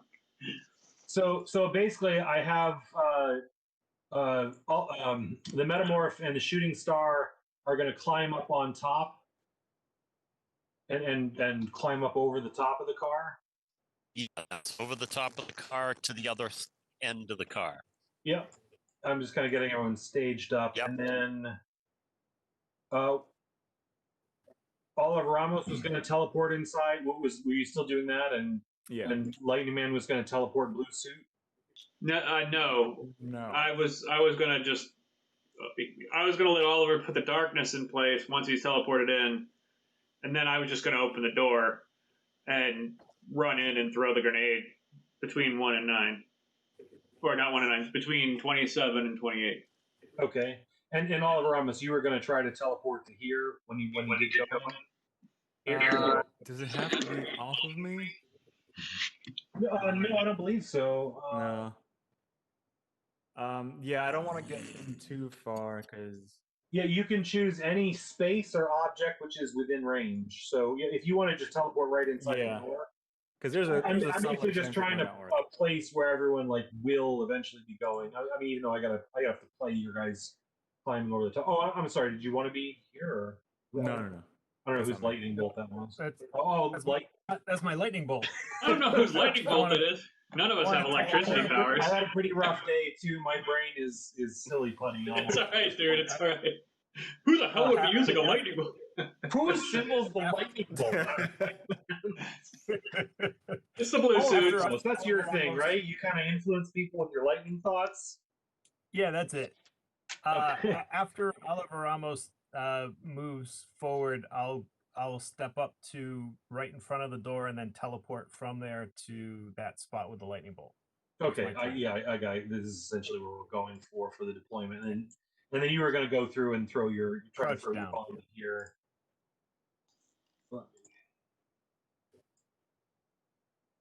Get this ready. So he's essentially doing that. And I got these Banes ready, depending on which way we go. And then, yeah, these guys are on the other side. Okay, so we are still in the tunnel. Shooting Star, I want you to give me your agility check to get from the ladder to the top of the car. Essentially, it's one for the transition, then we'll do a move.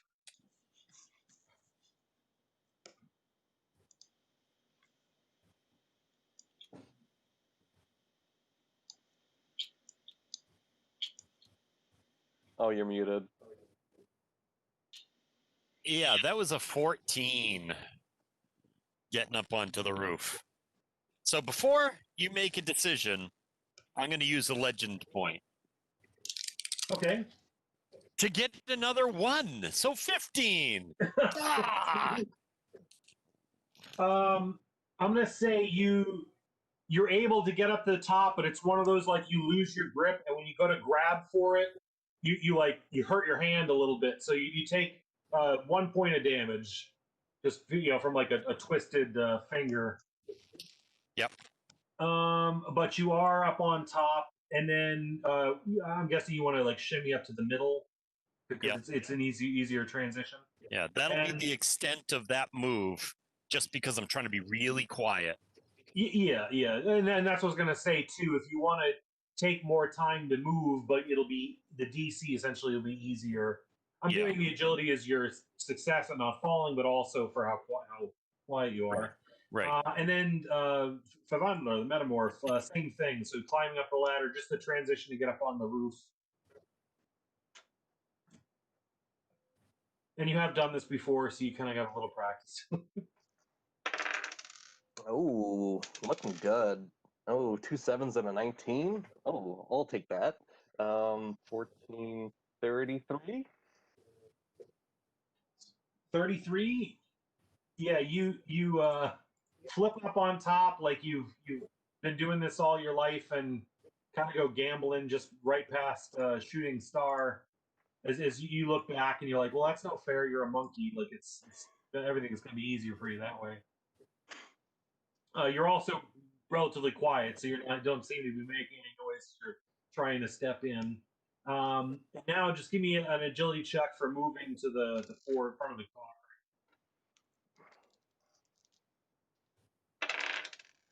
Oh, that's a natural 24. Way to waste those 24 20s, Taylor. 37? Okay, the 2 in the row, you bound down just around the little window there, completely silent, jump to the other car, down the ladder, and then you're on the little gangway or hanging just off of it. Perfect. And okay, we'll do Eric. Just give me an agility check for moving to the other side of the car.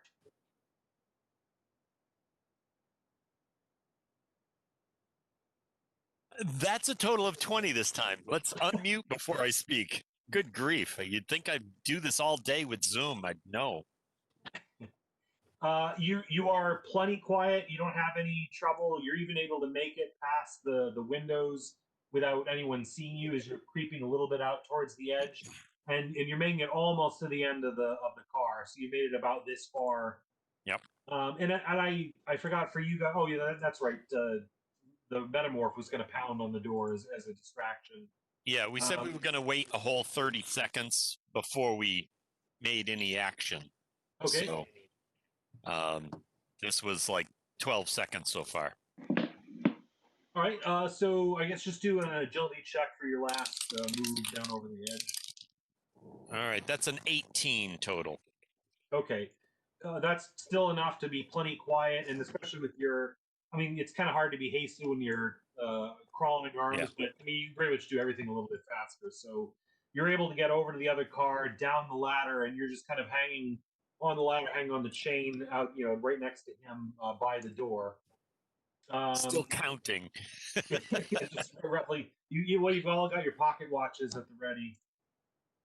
And we'll go essentially in the same thing. We'll do, your own kind of private initiative order, giving your order of the way you wanted to act in. And then once action actually starts, we'll actually roll a proper initiative. So I think the first was going to be for Vandler not pounding on the door. So A metamorph. Well, yeah. Yeah, sorry, I got German right. Yeah.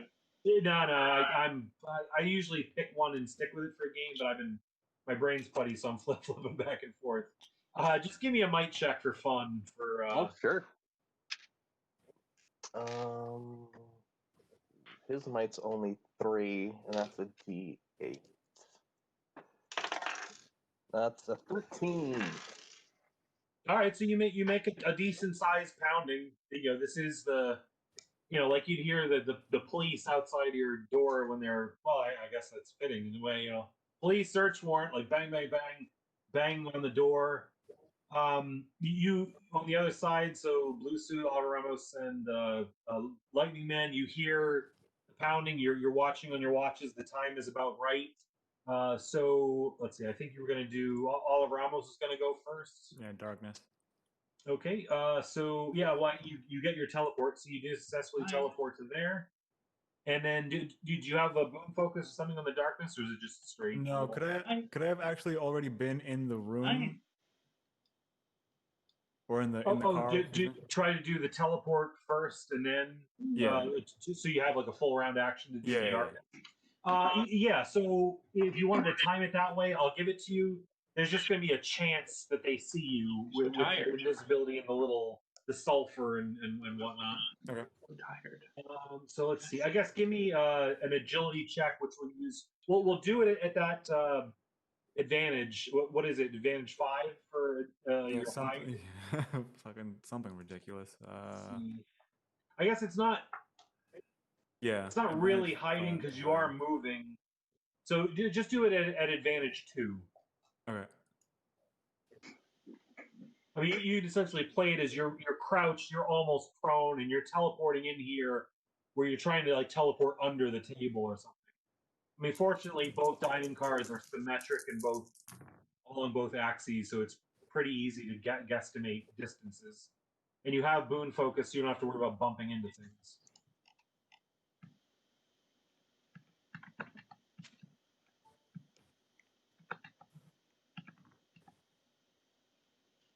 19. Okay, yeah. So you definitely appear silently, and whatever puff of black mist or sulfur is fixed to under the table. And then go ahead and give me your roll for the darkness if you want to do that as a full round action.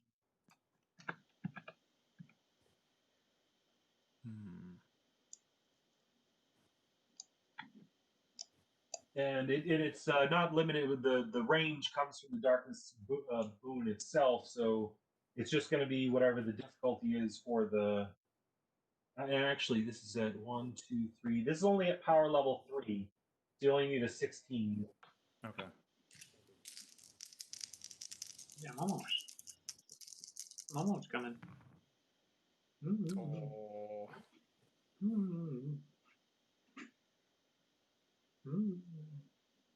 And if it's lower than that, it would just kick in at a smaller radius. I'm literally 1. God damn it. I got a 15. I'll use a legend point. Just Okay.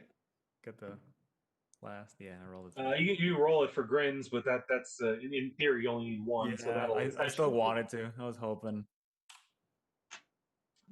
Let's see. Okay, yeah. So you use a legend point and you do make it at this exact radius. So you're in position and you've kicked off the darkness. So I don't know if a blue suit or well, I think you were gonna go next. Yeah, I mean, I was gonna just like I said, pop in 10 feet, and then I was gonna throw in between those two with the fear, not stun, but fear. Okay. So it's essentially it's your turn. As a minor action, you go to open the door and it is locked. Shit. No one checked. No one did check, but I'm going to pull out my lockpick gun and try to quickly pick the lock. Okay. We'll take that as a major action. Well, actually, it's not my lock. It's not a lockpick gun. It's my the glove has gloves. the little. They're like blades as well as little lockpicks in the tips, like claws. Yeah, it gives me an advantage for lockpicking. Okay. Yeah, so go ahead and make a lockpick, an agility check. Agility, but it's it's specific to lockpicking, which is why I thought it was good. The advantage, where is it? It's like everyone else is like, oh shit. Bolster 6. Bolster 6. Advantage 2. Yeah.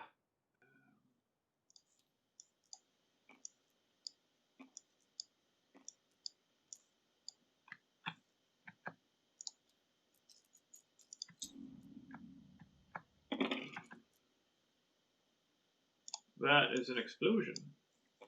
Where's the other one? Okay. 6.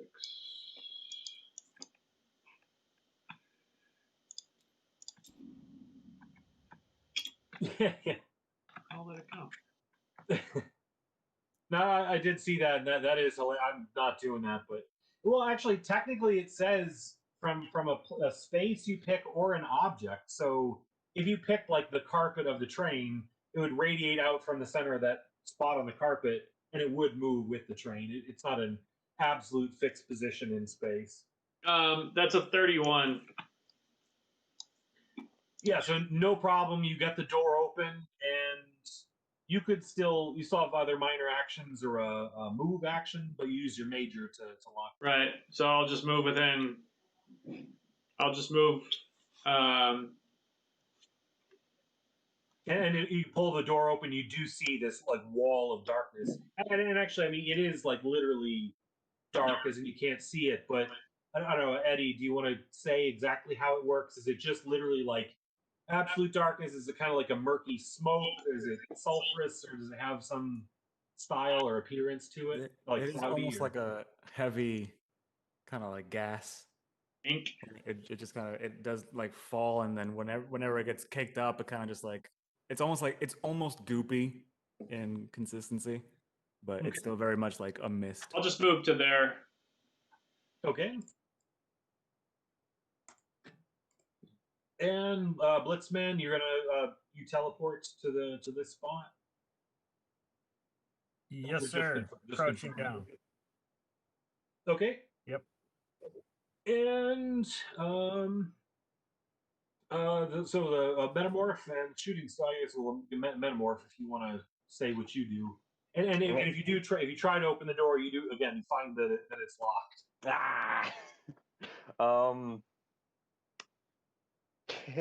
Can I turn into a big gorilla and punch this door here? Probably not. I probably. You could. So it's the same thing as the rules in Pathfinder regarding squeezing. So you could turn into the gorilla and essentially be like squeezing in that spot and just like pound the door open. But you'd probably have to shapeshift into something else, go through the door, and then turn back into the gorilla.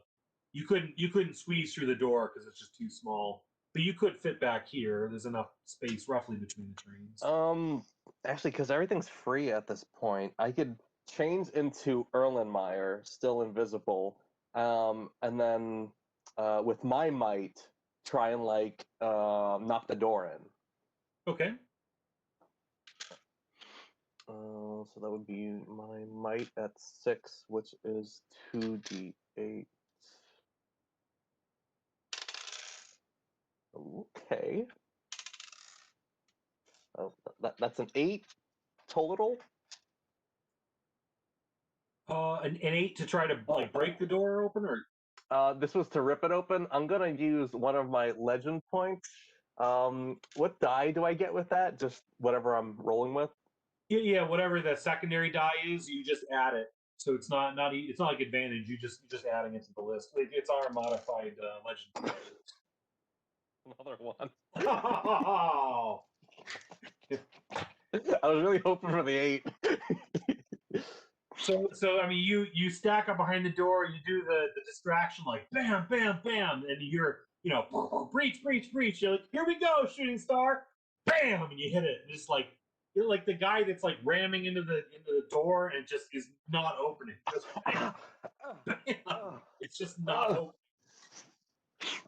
Let's see. I'm gonna move up one so that shooting star can move through. So if there's like a little ladder I can hold on to. Yeah, I mean, there's enough kind of like him. You can kind of both hang off. So, I mean, technically, he can move through you as you're both on the same side. But if you wanted to like have him try to pick the lock or kick the door and do something like that, I just look really nervous towards him. well, he doesn't see it because you're invisible. I'm guessing you're True.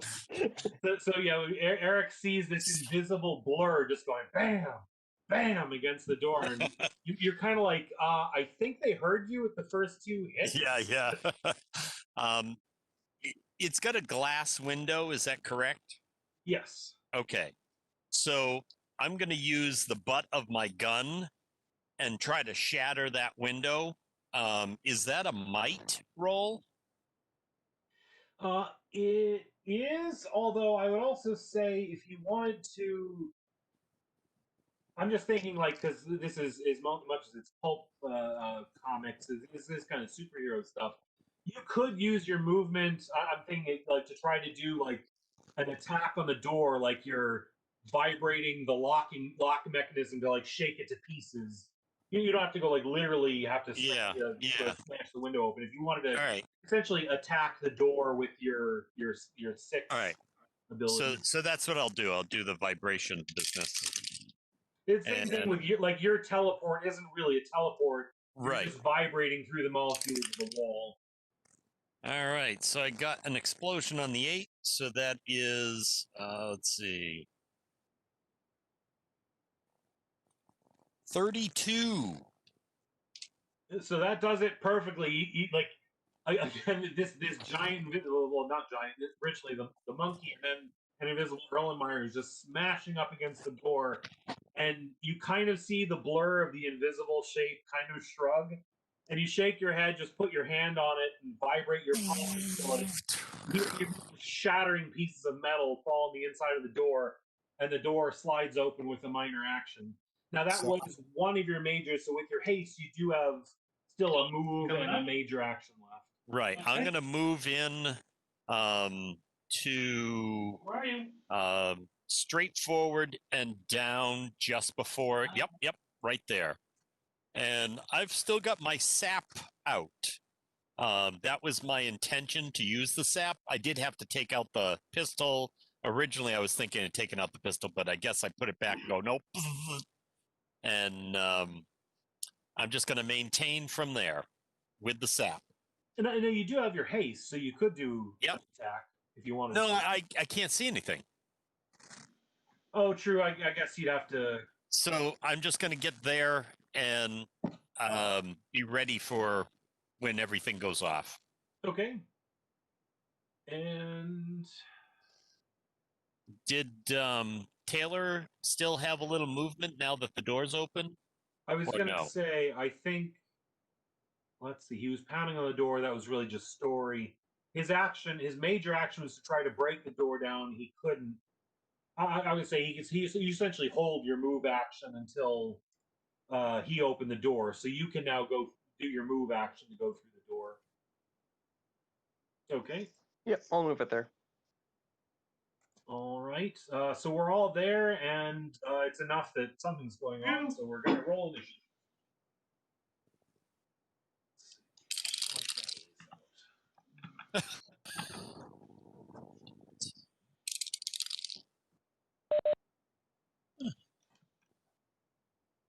Well, that's not bad. A 1 on the 20, an exploding 8, and that gave me a total of 17. You and your 8s tonight. I got lucky. Yeah, I wish I could have had those other 8s on an actual attack. 14. Sorry, Lars, I just heard the teen. 14. I got a 9. I got a 5-teen. I'm last. Yeah. That's a 1. I didn't get what was your roll? Don't worry about it. It was a 6. Well, I don't know. Last time we had, I think, a 6, a 5, and a 4.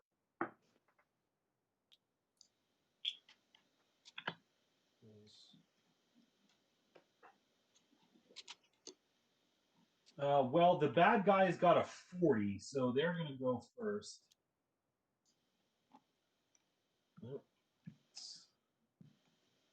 Show initiative order here. 17, 15. Well, not a lot of high rolls. In the last one, you're all almost tied up at 25. 9, 6.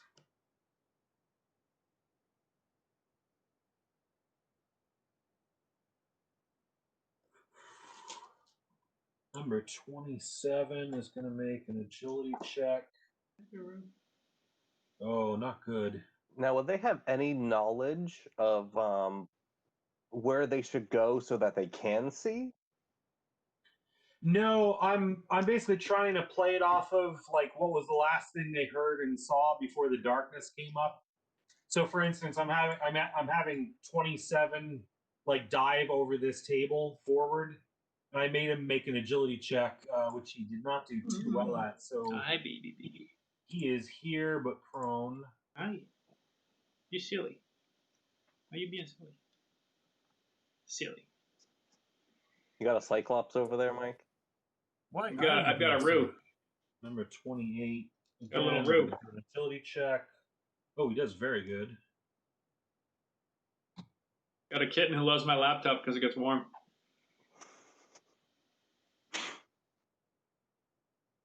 He's feeling along the bar corners.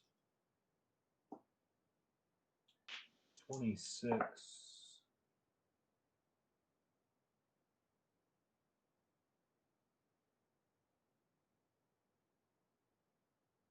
And 25. Okay, that's we have the thing that they're aiming. And I have to put okay, well he's no longer blinded. He's chaps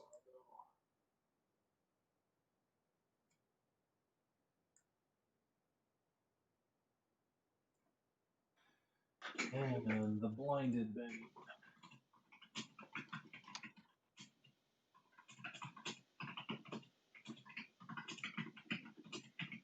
Partially on sight, so they can attack at disadvantage 5 if they're shooting at something they're hearing.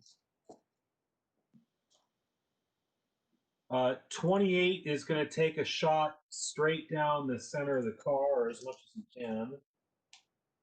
That's a lot of disadvantage.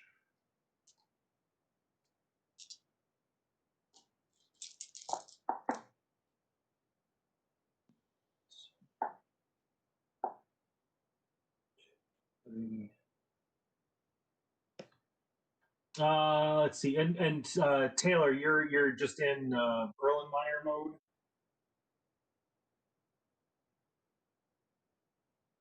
Oh, you're on mute. In case. Yes, Erlenmeyer's a 21, but invisible, so +5 guard. Oh, that's right. Well, actually, invisible doesn't do anything because he can't see you anyways. Fair enough. 21. By sound. So 21 guards. So he actually does hit. It's only 3 points of damage, though. Equals 3.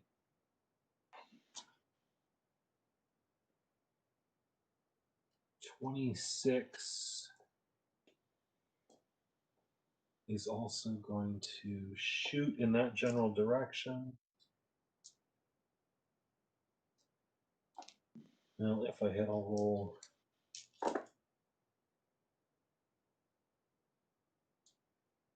Oh, goodbye, 8.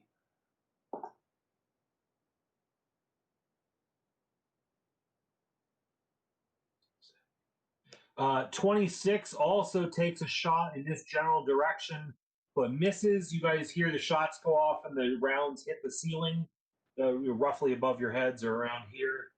27 laying on the ground. He is not able to shoot prone, especially with the rifle. So he swings the butt at the Verwandler at, I think that's disadvantage. Knockdown.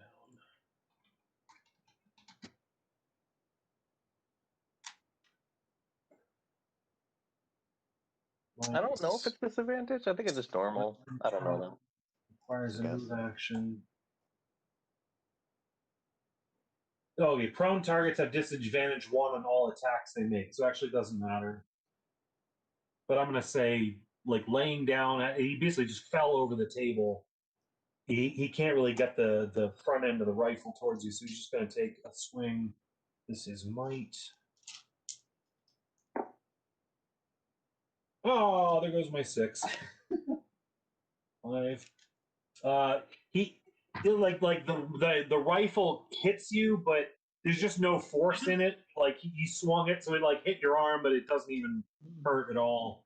And Can I catch it with my hand? no, that's a little too much. And 25 is shooting towards the west end of the car. Oh, there's no way. And yeah, he hits nothing. Same thing. 25 fires and the shots just go wild, hitting like the walls and the ceiling. And it is up to Shooting Star. I'll take that out because that's. We've got the guy prone.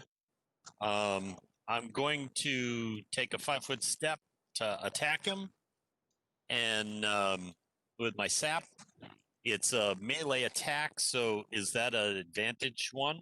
Yep. Okay. All right, here we go. So good. 19. Ah! It hits this time. There's You're your consistent. card. At least you're consistent. Well, yeah, it'll do you all with this guy at least. Who's 20, 27. Yeah.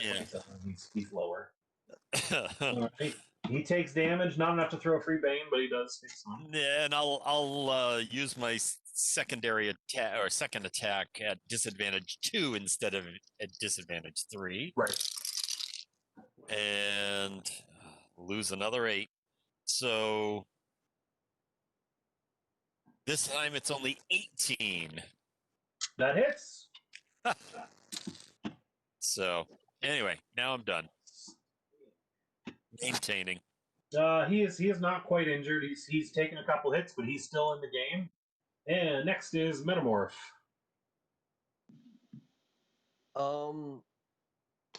If he was standing up, I totally want to do something stupid and be a monkey and go around and to get flanking. Well, he is prone, so you do have advantage on him. And you are invisible, so his guard is lower on top of that. True. I'll go for I'm gonna kick him while he's down. His guard is what power level is your invisible? Oh, is it 6? Oh, yeah, well, it could be 5 or 6. Well, yeah, it would have been the alteration. It would have been 6. So his guard is actually -4. This is 6, 1, and a 1. So a 7. With advantage, that's a 10. Oh, a 10 total? yeah. No, it's still not quite enough. So you kind of come down and hit his rifle, but he's bracing up against it, so he's able to block the hit. I mean, it's like he had his rifle up, you went to swing, and he didn't see it coming, but you just smacked the rifle up right in front of him. You're too excited. You're having too much fun. You're thinking about the monkeys you're going to turn into, and you're got a little reckless with one shot. But let's see, and you can still move too if you want to.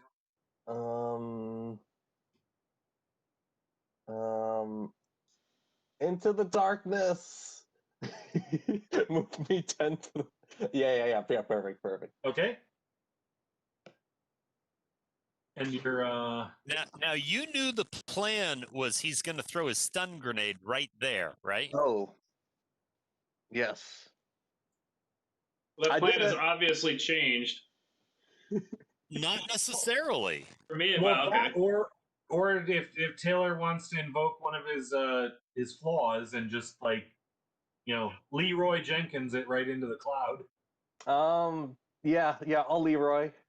I rolled an intelligence check earlier to see how well I would go with this plan, and it was an 8. So and it kind of works. It is. You said it's a free action to turn into something else. Did you want to turn into something else? Yeah, I'm gonna go into huge Escarilla and just take up the whole thing. Okay, so you are like full on Leroy Jenkins at make sure I didn't delete. Yeah. Oh boy. So we got you're kind of like half on the dining cars here. It is a now. No, I think you're invisible. You just have to do the minor action to sustain it, right? Yes. That was my one minor to sustain it, and then my shapeshift is a free I sustain. Yeah. So you turn into the giant. You basically like leap over a shooting star, and you just turn into this giant ape, like yelling as you run into the darkness. Chest mounted. It's also good so that they won't run by us if they try to run. Moved, and it is to Lightning Man. You can sustain two things at the same time? He has boon focus like 2 or 3 on his 3. Shapeshift, so it's a free Okay. action to invoke Alright. sustain. Well, yeah, I wasn't asking about the evoke. I just meant the sustain thing. Yeah. It's the same on Eric. He has boon focus 2 on resistance, so he can just keep that up, and then his actual sustain action is just for the haste. Okay. Yeah, the third boon focus. I'm trying is where to it's think really what at. level it is. Oh. Boon focus. Yeah, it's Boon Focus 3 that lets you do it as a free action. Yeah. Yeah, I got that from my teleport.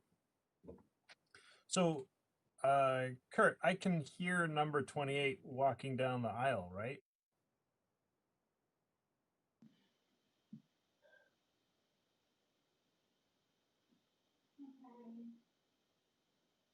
I'm gonna say it's not like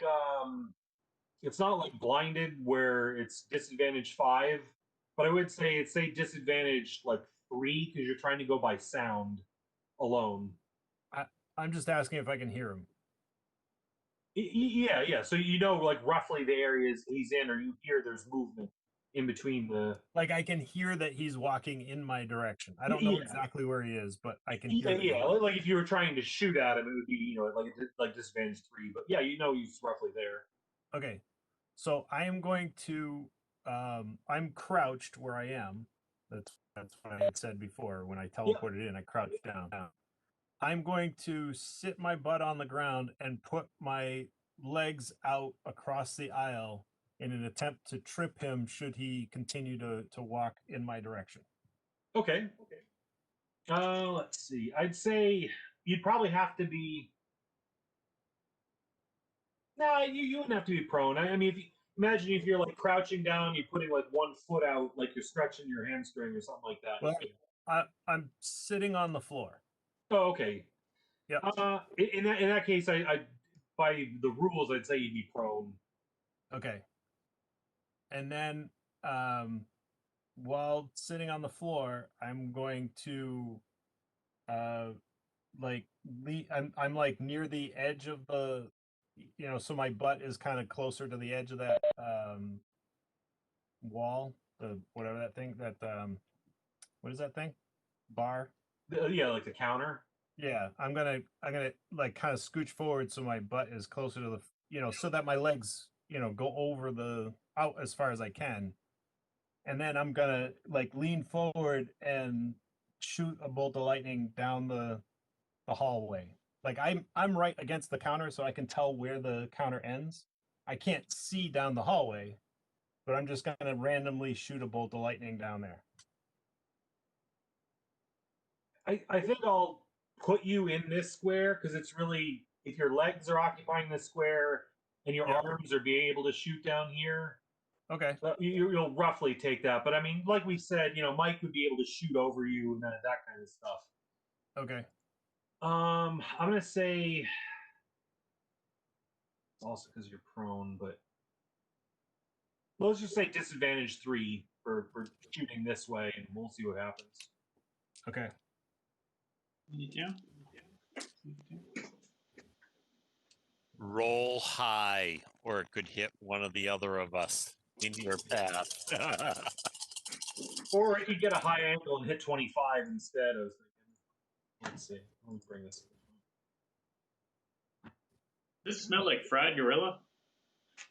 21. 21. How I'm would starting you to think know I what should that always roll at disadvantage. I'm gonna say that hits. You do hit Sunday for damage. It's not enough to invoke a thing. And let's see. I guess yeah, you have your haste, so you can take another shot if you want. Although it is risky, you are shooting into wild monkey country. Well, the problem is it's already disadvantage 3, so what it would be like a disadvantage 6. Yeah. But it doesn't affect the 20-sided die, so you can still. I think I'll leave it there. No problem at all. Let's see. All right, and blue suit. Okay. I don't know that Sunday is where Sunday is, correct? No, he was no, yeah, he was originally behind. I guess the same as Lars. You hear enough that it sounds like someone is in the middle, Okay. moving around. So I'm going to, as a minor action, and drop my Alderbrilla down, and I'm going to 10, 15, 20. I'm going to move here. Oh, why did it yellow? I did blue. Whatever. And I mean, you have you have essentially you have blind sight, right? But you only have blind sight, so it's like it's not like I can use it to see into the darkness. It's only if the darkness is affecting me. Does that make sense? Or do you think it would work out? You mean it's like it cancels out? It cancels it out. Just because it's there doesn't mean I can see in it. I almost have to be in the darkness, kind of like Dr. Midnight, where it's like the outside in doesn't work, but once I'm in, I can see like I'm. Yeah. It's the same thing, like the way the flashbangs. It's not really fear; it's just Right. getting away from the sound. So yeah, it's however we translate it. So Mike, yeah, you're that's on essentially top like of the bar. hopping up onto the bar kind of car thing. Right. So you are you kind of feel the inkiness as you go into it, but through your goggles you're able to see these forms, the shapes of them, and this really big freaking form screaming as he's running through.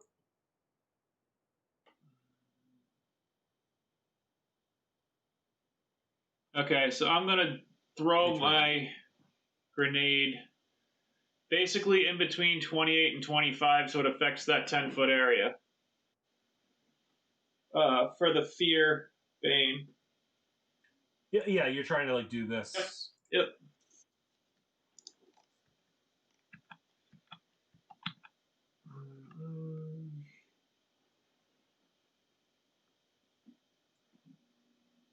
'Fear. We're already blind, so let's try to fear. It's potent. Alright, so I will roll fear 5. So that's power level 5. Just 2d6.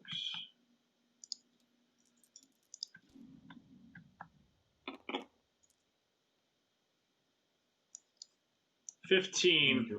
It's flashing. That is against. Why do I not have that? I'm guessing it's going to be a resolve. Yes, versus resolve. Which would also fit with the sound too. And 15 is enough to do it.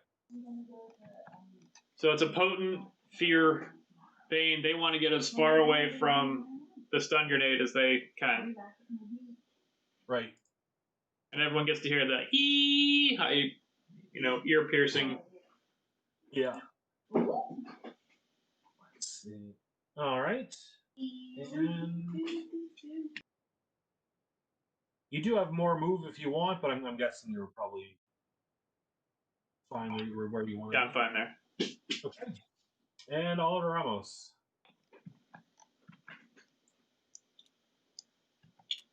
Well, I think this is the first really successful use of darkness that we've had. Every other time, in every campaign, it always seems to backfire on us. Like, I'm going to cast darkness. Yeah, go for it. Oh no, I can't see. Yeah, no, I was gonna say. I'm actually, since I really can't hit anyone while I'm out here or in there or anything, I'm gonna hold my action. You did just hear the grenade go off, so there may be guys flying out of the darkness any second. If you do want to do just let's see. No, you are at the very end of the order, so I'm not going to stick to strict initiative order, so I'll say,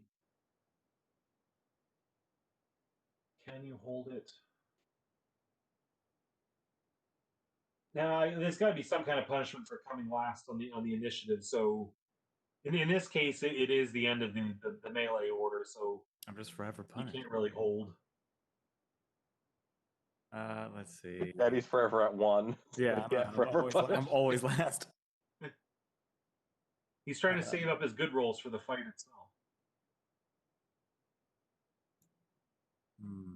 I guess I'll just shoot fire in there and hope it doesn't hit anybody else. Okay. Yep, you've got plenty of range.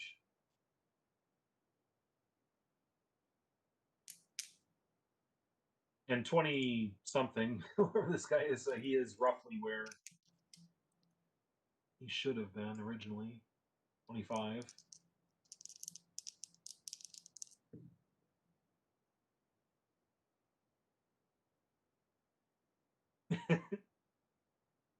I saw his hands go up. We got the. It's too dark. I can't see. Get your iPhone flashlight out. This is absurd. Come on. Focus. It's a freaking 20. Okay. And a 6. And a 6. So let's see how high we go. Let's go for the gold. Jesus. I guess you're right, Kurt. Yeah, save it for the attack roll. Hey. 12 and 3, so 26, 29. 41? 42? 41. 41. Okay, so it was a 41 to hit, and this guy's blinded, so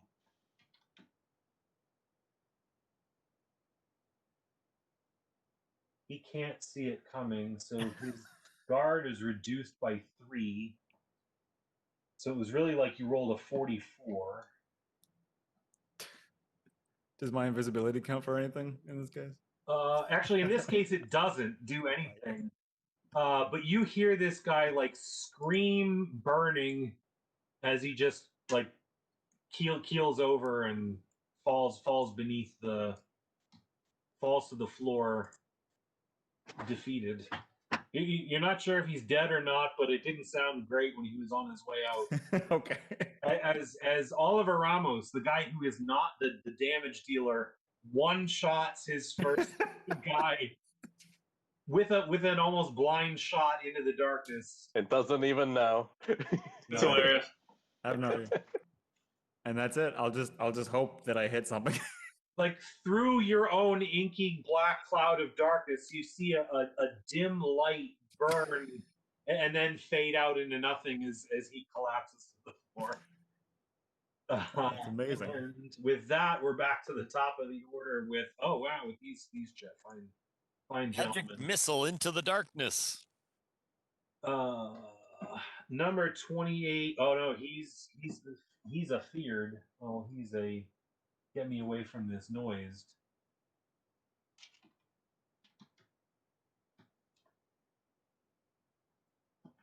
Fear.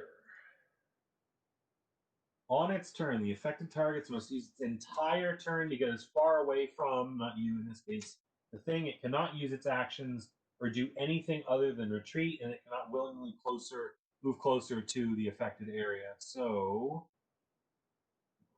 I have to move him out of the way.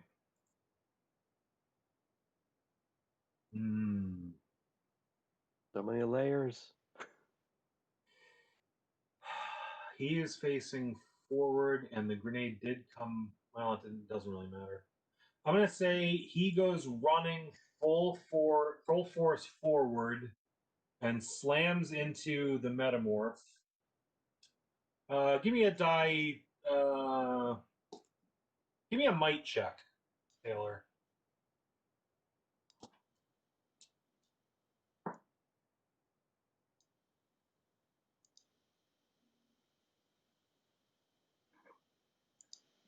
You're on mute. That's a 14.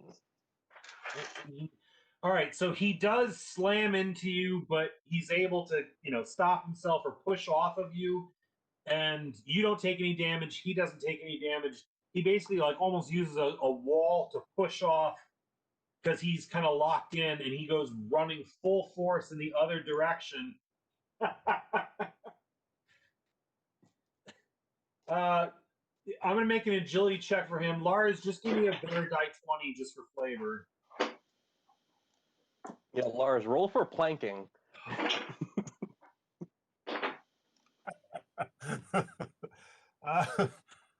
3.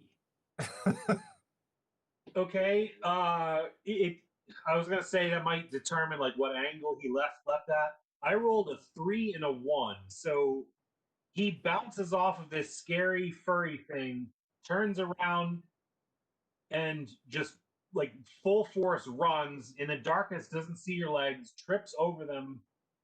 He falls over you, lands like chin first here, and slides. I'm gonna say the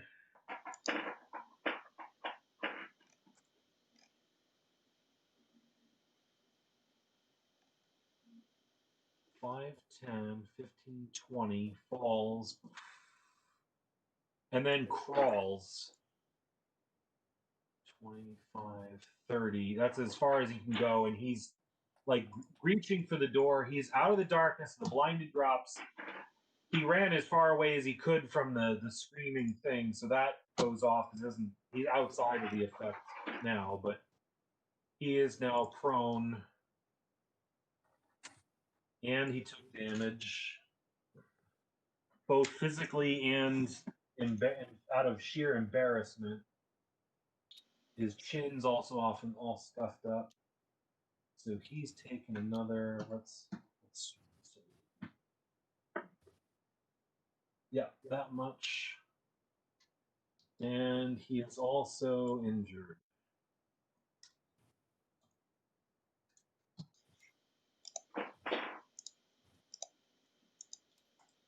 And finally, number 26. He was facing that way, took wild shots. He's going to make an attack at disadvantage at the metamorph.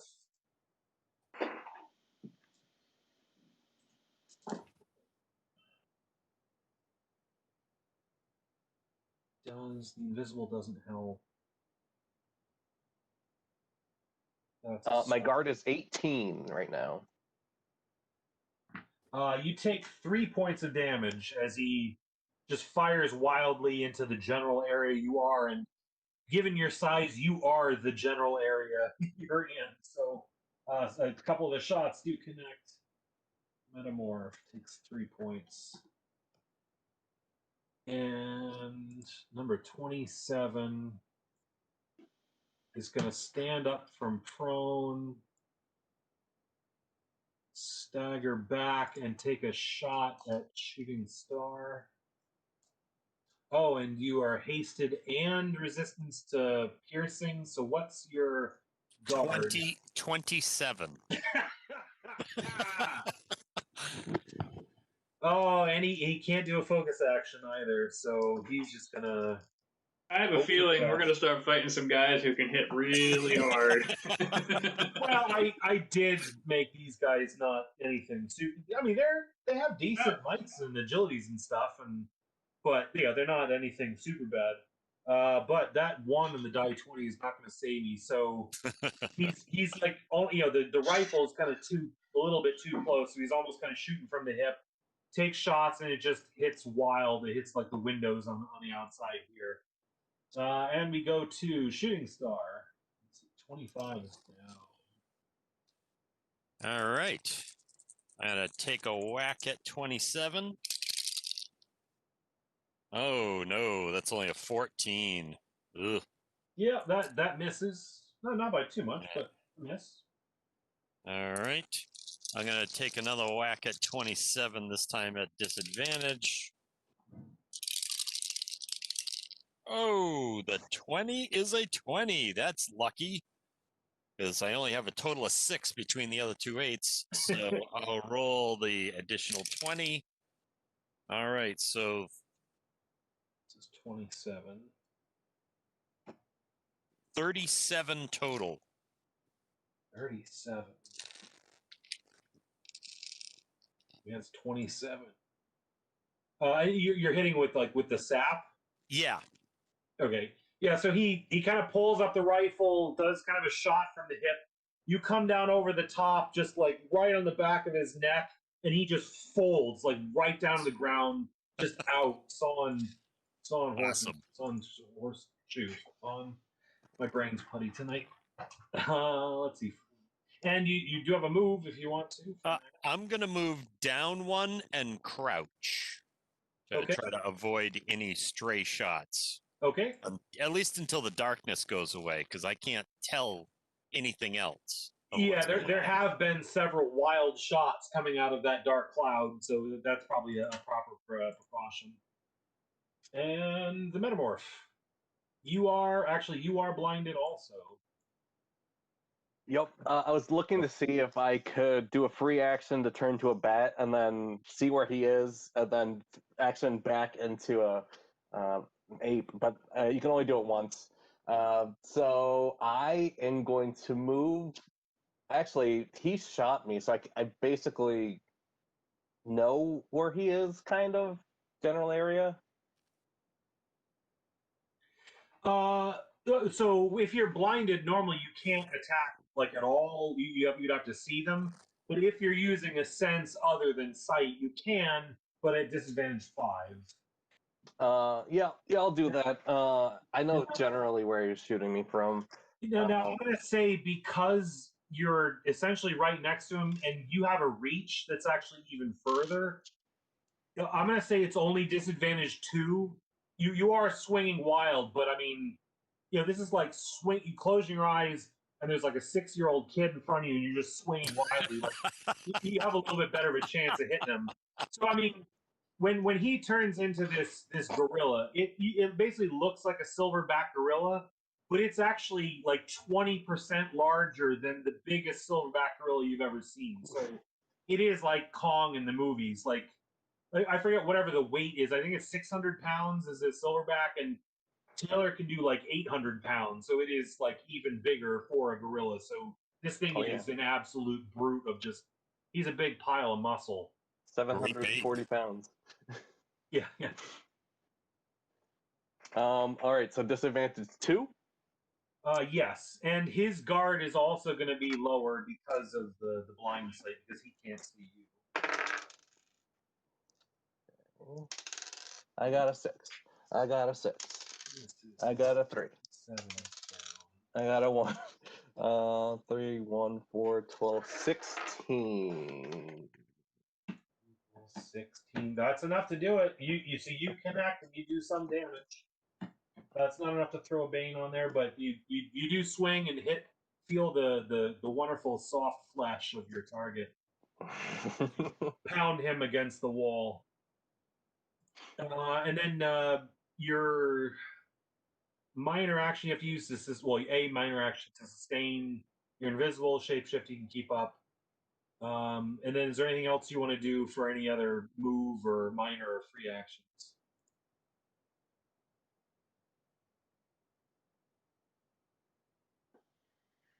Oh, you're on mute again.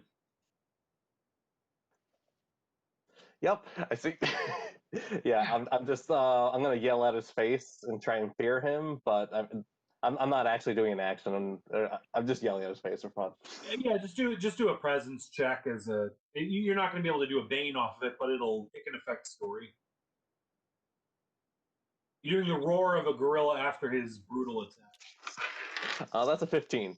No, that's not bad. It's a good solid gorilla yell. Okay. His lip is quivering, but you can't see that in the darkness. Oh, the blue suit can. And it's Lightning Man's turn. True story.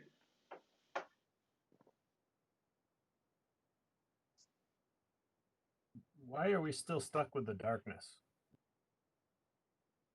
Why not? You got a guy you can shoot that's behind you. No, I know.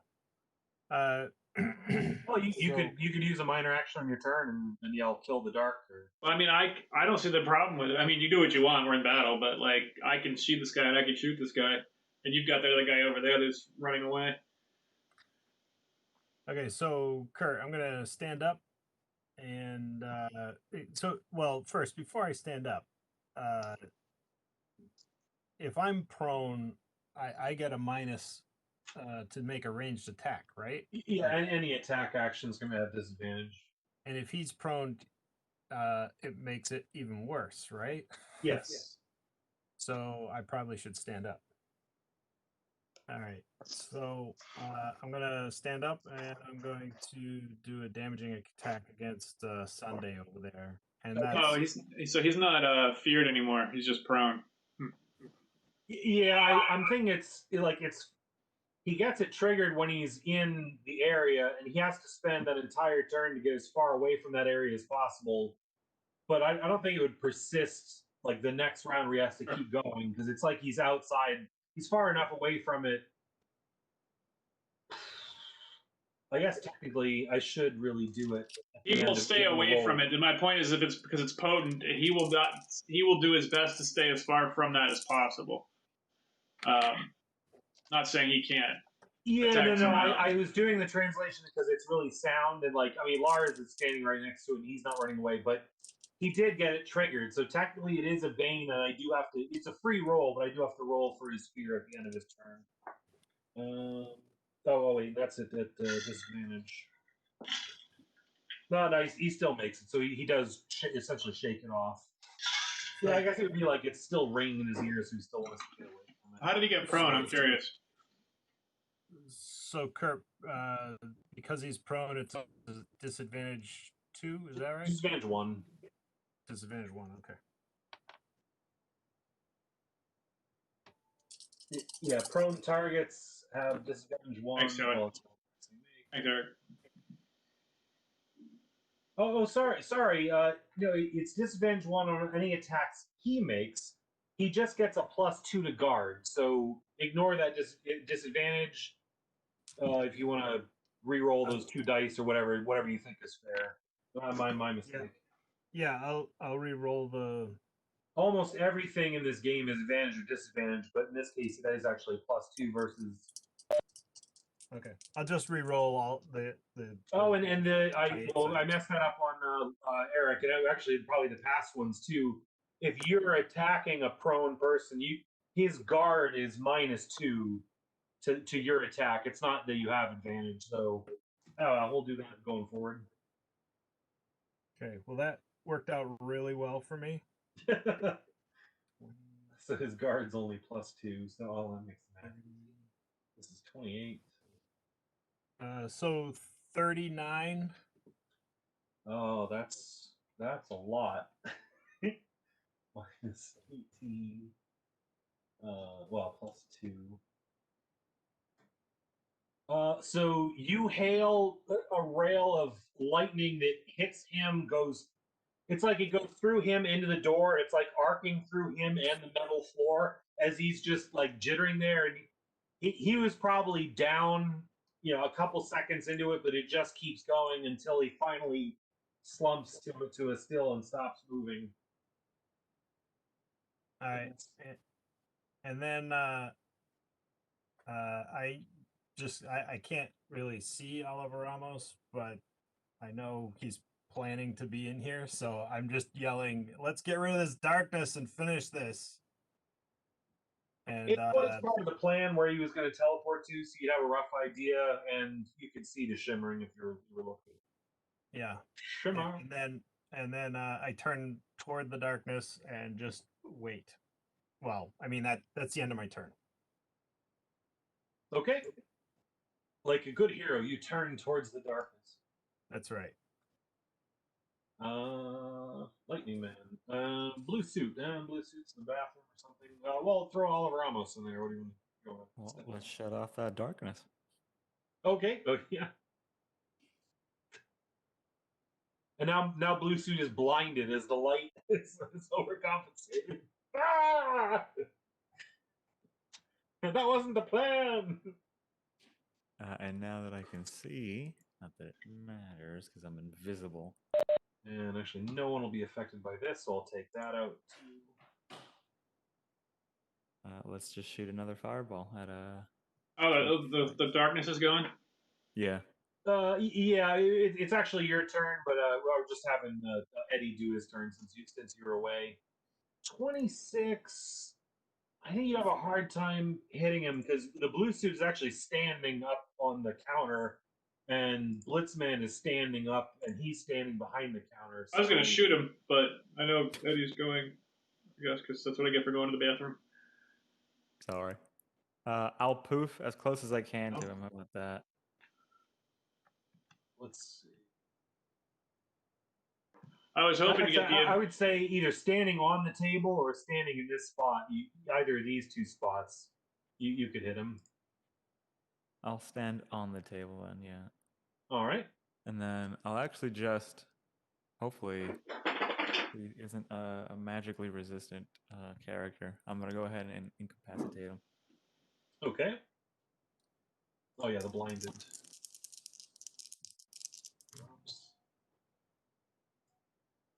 20. That's it. So 26 is incapacitated. It's all your turn, and it's pretty much at your leisure. So you can pretty much just, say you want to do a finishing blow to put him down, or you could do some kind of interrogation or something else if you wanted to. He is at your mercy, essentially, at this point. Well, we got to get to the end of the locomotive. I don't care about talking to him, unless you guys think we can get something out of him. Like, we don't have the Almadieter mind dredge thing or whatever it is. Yeah, I agree. I think we just need to take him out, keep moving. Okay. He goes down. No, I do have truthfulness. Hmm.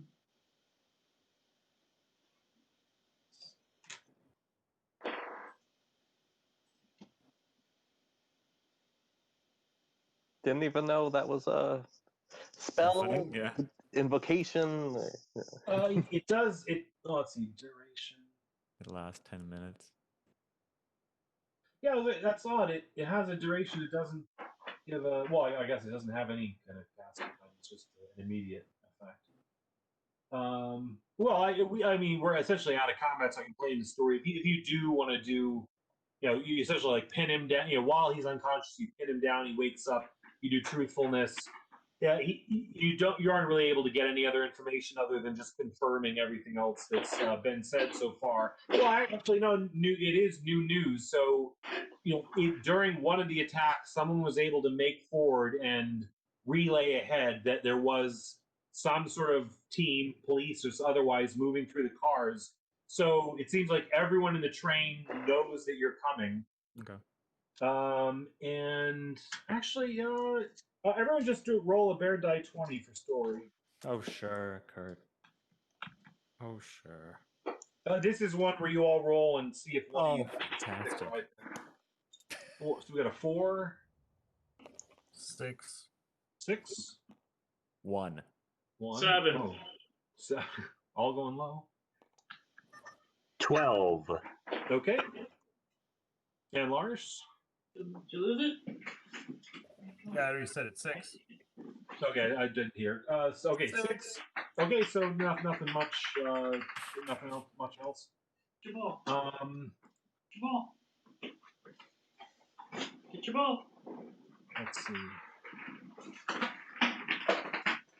Yeah. So as far as he knows, they moved some of the passengers forward a couple cars to get him out of the way, and then they're setting up like a shooting gallery to try to take you all out. And basically the next car should be something similar as far as he knows. So you knock him out, and now you can move forward. How much longer are we in the tunnel? It's only been a couple of rounds, so I mean it was 30 rounds away. You're getting there though, so let's say maybe like 2 minutes. Good wait. It's hard. It's hard to estimate the time when you're in the middle of combat. You know, adrenaline hits, and even when the conductor said he was kind of guessing what it would be. Do with your ball. Hmm? Hmm? Do with your ball. No. So he said the next cart was basically the same thing. So 4 guys waiting for us, or Or guys waiting. He doesn't know exactly how many. okay. It's just kind of like all of them were like running forward to take position, and they were at the head. They were at the front of the group. You know, getting them set up. I guess I'll make my way towards the other car then. Is it same? Is it blocked out with curtains? Can I see through it? So same thing. If you're scouting it out, you find it's also blocked with curtains. I'll try the latch just as quietly as I can. Okay. It's not going to be that high of a difficulty. Just give me an agility check to see how it goes, Alright. just in case. What are you doing? What are you doing? What are you doing? Mm. Oh, thank you, God. Okay. You get nothing? No. Going where you shouldn't be going. 20. Okay. No problem at all. This door also is locked. Okay. Good to know. Okay, I got another plan. All right, what about if I mimic one of these guys and I walk into their coach This is last time. and I'm like, "Hey, guys, we got them. Come see the dead bodies." And then I lead them back, and then they're all grouped up for us. Okay. What do you guys think? Well, maybe you should search them to see if any of them have a key for the door. I mean, I can pick the lock, but Yeah. Let's see if we can find a key, and then just to I'll see if mimic. they could actually come into that other cab. Okay. You do find a key on one of them. Oh, hey. Yeah, I'll grab that and go and see if it works. No. It does fit in the lock. And just Oh. give me an agility check if you were going to try to be quiet about it. No wires. Look at that. No wires. But I'm guessing you're back in Erlenmeyer looks. Yeah.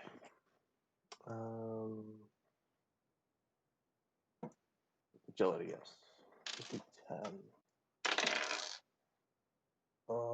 6 and a 6, 12. Not wonderful, but you do. It doesn't make a nice loud clack. You're able to kind of slowly tick it over, and I mean these locks are not all that complicated either, so it doesn't seem to make all that much noise. Definitely close the door behind me and let everyone know I'm gonna go in. Okay. And I look like Saturday at the moment. Okay. So yeah, number 20. Before he goes in, I'd like to get up on top of the fourth car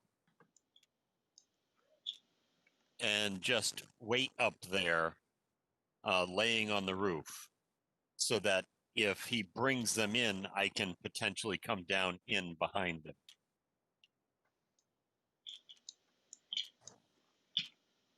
Let's see. Sorry, I was fucking around with making them red. That's okay. Bad guy. Where did you want to go? Just on top of the roof up here, so that I'm just going to make a roll to see if I can get up there quietly. Okay. We could lead them out one at a time. What was that movie where the person was just, they were up on top and they were just hitting people in the head as they came out? Yeah, not so quiet, but not probably horrible. But I got a total of 13. 13. Okay. Yep. So you make it up there, and you don't think you made too much noise. Maybe a little bit of a bump, but Yeah, it's kind of hard to gauge. But you think you're okay. yeah. Of course, it is a train. It is. Clunk, clunk, Yeah. clunk, clunk, clunk, clunk.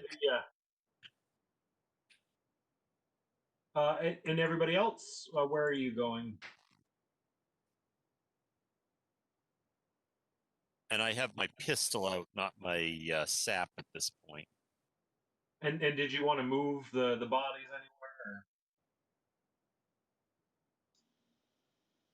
So the plan is you're gonna lead them toward our car. Okay. All right. So I don't need to actually be all the way up there. So what I'm going to do is I'm going to work on moving Sunday and Saturday in behind the bar where Thursday is. Okay. And then once that's done, I'm going to hide in the bar where Friday is.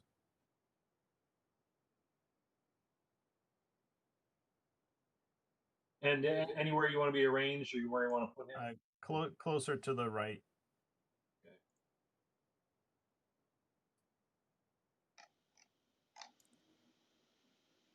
All right. And blue suit, Oliver Ramos. I'll go. Oh, can't draw it. Square. Right over here. Okay.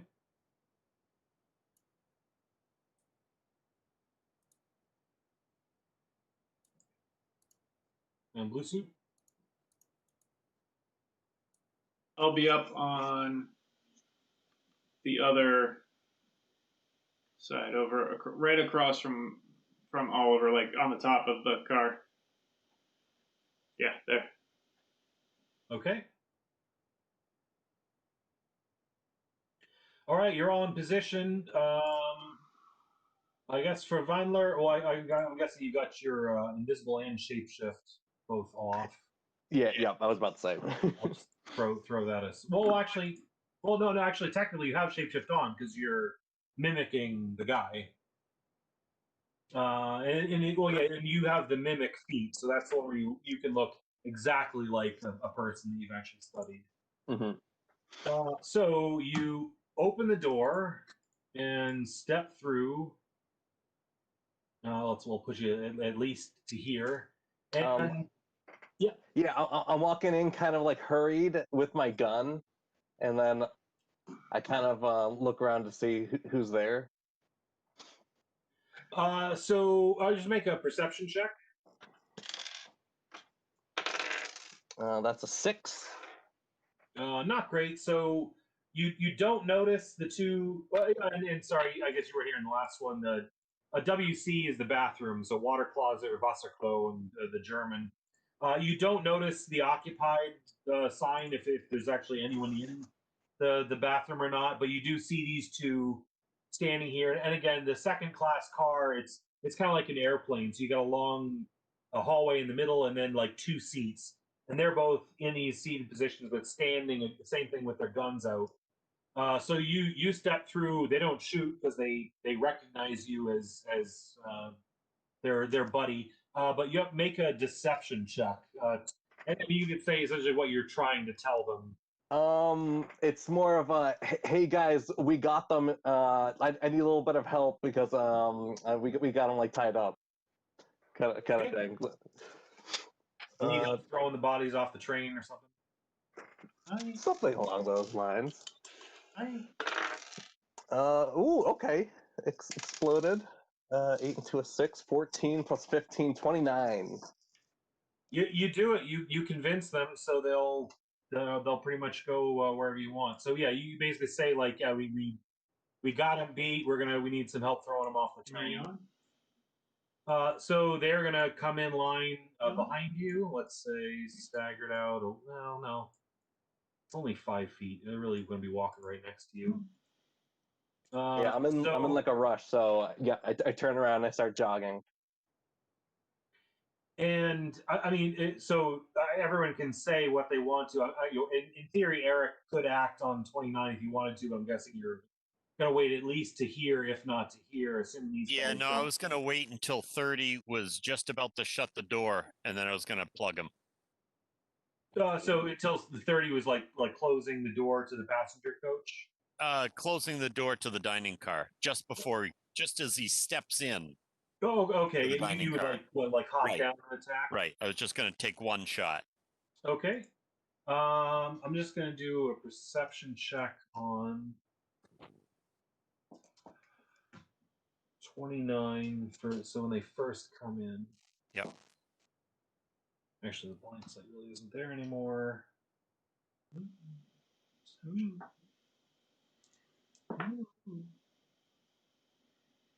10. No, he does not notice. So they get to here. You can. Well, you said you were going to act. So let's see. Well, yeah, we'll go ahead and do Eric first. Same thing for the surprise round. Oh. I had an explosion on the 8. All right, so that is I guess just give me. Go ahead and keep that same roll. yep. But just yep. give me an agility check to jump down. It's essentially like jumping down the platform to hit him. Oh, I wasn't jumping down. I was shooting at him Oh, from you're standing up there and shooting down at him. laying there, yeah. Because I can't really stand. We're in the tunnel. Yeah, and I mean, and technically you're prone, but I'm not going to do that because you were Right. set up in position like you're shooting down. So Right. it'd just be. Oh yeah. So take. I thought you were going to jump down, smack him with the sap, but no, that's fine. Go ahead and do your roll. Oh crap! I got 36 is the total. Oof.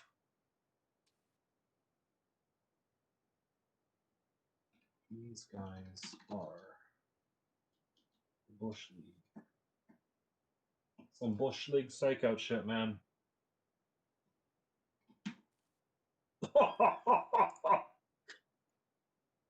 You nail him in the. It's like the shot hits him in the back of the head and he goes down. Yeah. He is dead, but he's just down. So Yep. 29 gets a shower of red mist on his back as he's like, did you spit on my back? Holy shit! Jesus, that was a big hit. Oh, and I gotta take him. Oh, what I miss? You shoot him for 60. Yeah. So Eric is on the roof of the second class passenger car. As soon as 30 went through the door and was about to shut, he shot him. He got a 37 and put him down. He did. He just like 36. bullet right in the back of the head. As he just folds, and you two see this happen right in front of you. Oliver Ramos, you want to go next? Oh, You're sure. I'll just smart. incapacitate 29. Okay. This will be a quick round. Whoa, there's more of them. Oh, No, I had it all. I changed their positions as they reformed. 18. 18 is enough.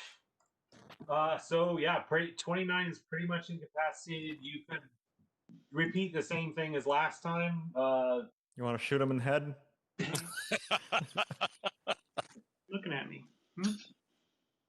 Let's. Execution style. It'll be really easy this time. Looking at me. Okay. With that, the round ends. I'm gonna So put Lawrence, huh? Vandler back to good guy Collins. Yeah, there again. Big gloves. There is actually Eric, just make an agility check. Purse. Big purse, Brew. 19. Okay. There is a rush of air, and the cars, kind of shake side to side as these cars burst out of the tunnel. You are really looking ahead to kind of see, and there's not really light as it's still nighttime out. Although the sky is clear and it is a really bright moon, there are some like cumulonimbus, like the little puffy white clouds in the sky. But for now, it is a full moon shining down, so you can actually see like the light of the grass out to the tree line. You can see the power lines to the south, and then just open sky ahead. So you are out of the tunnel, and there is no tunnel coming at the moment. Let's see. N is the end of this round. So also, well, actually, everybody make either an agility or a might check, your choice.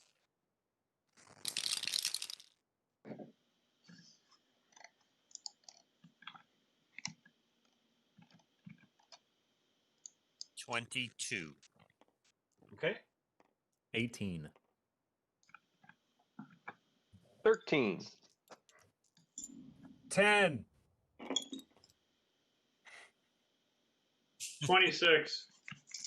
Okay, no problem all the way around. So, Eric, you're still laying up on the edge here. The rest of you are standing, and you feel yourself move forward in the direction of movement of the train as the train seems to slow down, just after the rush of wind after the tunnel, and then you are jerked to the left, to the west, as the train lurches forward in strong acceleration. So there's kind of like someone like let off the gas. You started to tip forward a little bit, and then like a hard back, you almost staggered. Lars, you kind of take a stumble to the left, but being around, you having the bar kind of around you, you're able to hold on so you don't actually fall. And the rest of you are able to just grab onto walls or tables and hold where you are. But the train does seem to be speeding up, and it is a constant acceleration, just like only like an electric motor can put out. So you're just feeling constant acceleration at this point as the speed of the whole train is picking up drastically, or at whatever rate it can pick up at. They just killed the conductor. Time to move up, boys.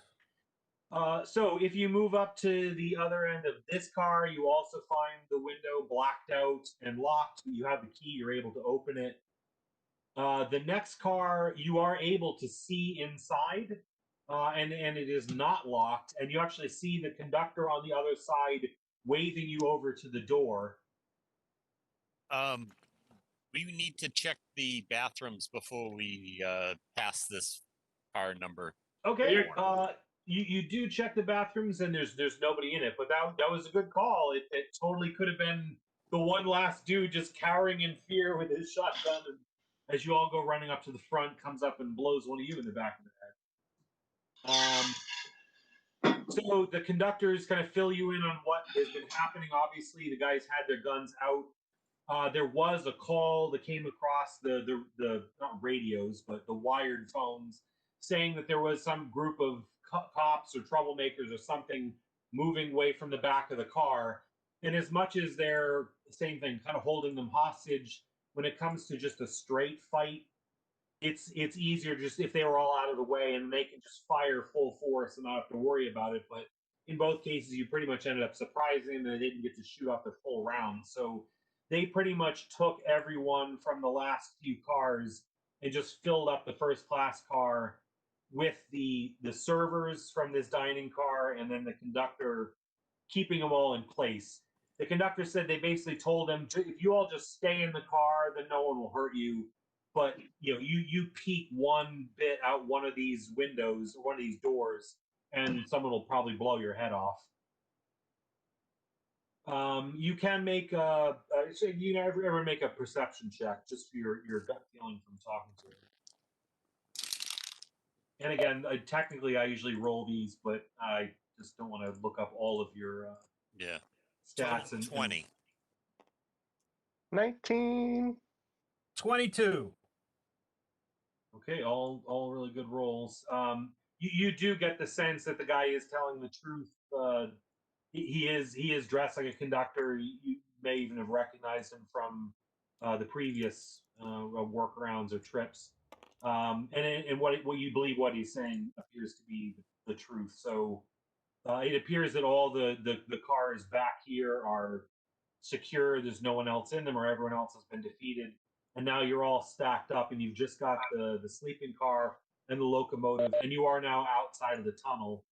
If you do check this door again, the window is covered, and the door is also locked. Although, as I said, you do have a key, and if you didn't, one of the conductors could hand it to you. I rolled a 17. I didn't know if it mattered. Yeah, that's okay. Enough of you got enough for roll for interrogating essentially the conductor. You believe they're telling the truth. Do the conductors know whether or not there's bad guys in the sleeper car ahead? Yeah. They were essentially told to stay in this car and not go in either direction, because either car that they enter, they just immediately have their heads blown off. So you're thinking there has to be someone in the sleeping car. Sorry, Go ahead. you go. I was just going to say the sleeper car is numbered 9 out of 10. Is that supposed to be 2 out of 10? Yeah, that's my mistake. I was That's okay. It's writing in the Just asking. Schlafog, and I copied it from one or the other. Yep.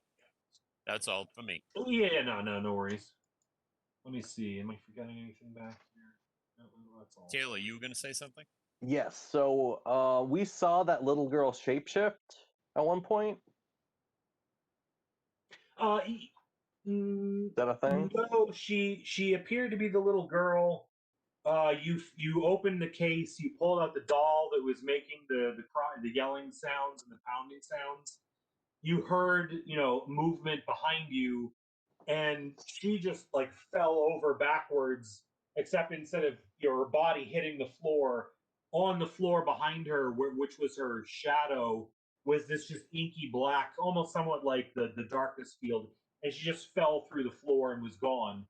When you interrogated the different guys on the train, one of the things you got was that she was hired as like high talent to sniff out and get everybody back to that car and then just to take off.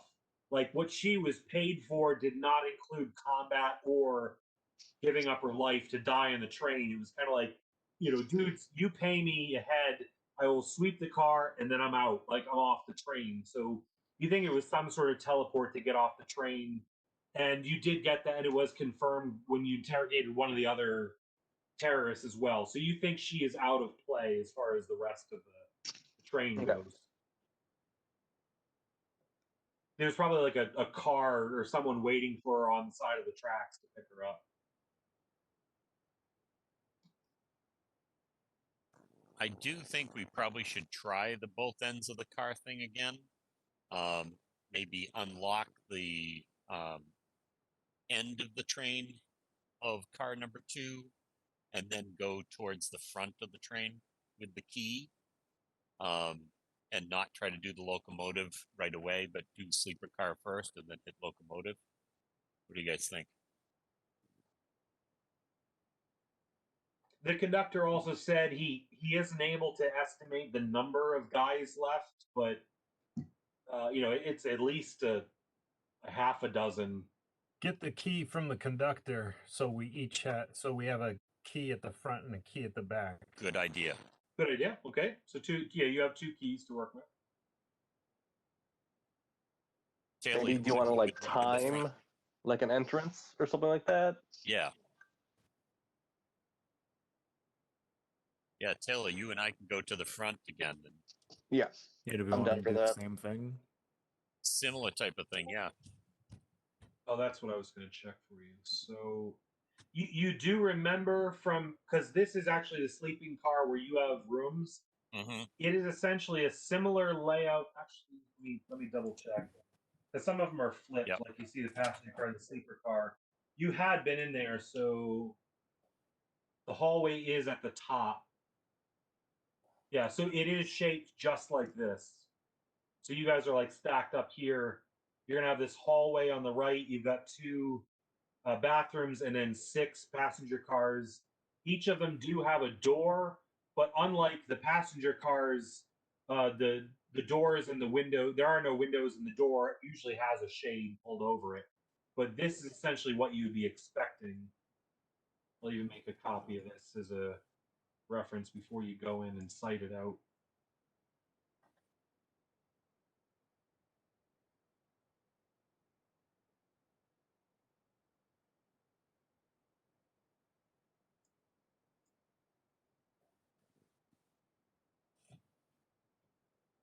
There we go.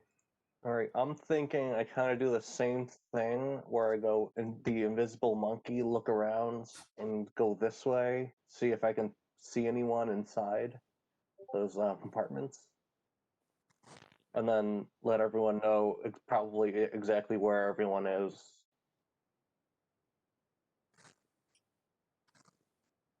That's assuming there's shades for the sleeper car thing, right? And there are actually windows in that area. Yeah, yes. Are there windows in the sleeper car area? I don't. Yeah, same know. along the hallway. You've got the same windows, and then each car would have windows. But yeah, they could have shades. Actually, even the passenger cars have shades that can be drawn. It's the dining car that's pretty much open, and usually the shades aren't closed. All right, I'll tell everyone if I don't come back, that means like I didn't see anything. Well, actually, we're gonna want to do the timing at the same time. So Yeah. Come back. yeah, We I'm need gonna you. have, I'm gonna have to go back and report that, and then go to the front. All right, so you were going to do the same thing. You're going to try to climb along the outside. Yeah, look into each room if I actually pick the can. side. Hmm? You can actually pick the side. So this would be the one with the sleeping cabins with the windows, and this one would be the windows of the hallways. Yeah, Which side you want to climb around? Yeah, I'm gonna go around this way so I can try and see through the rooms. Okay. All right, so yeah, essentially starting here on the ladder, if you want to just give an agility check for climbing along the outside of the car. It is a bit easier with the not being in the tunnel. It is a little bit easier because you can see because of the moonlight, although it'll be a little bit easier to spot you if someone happens to be looking out a window. All right. Of course, then they just see a monkey. Agility 22. Let me just double check because I've got my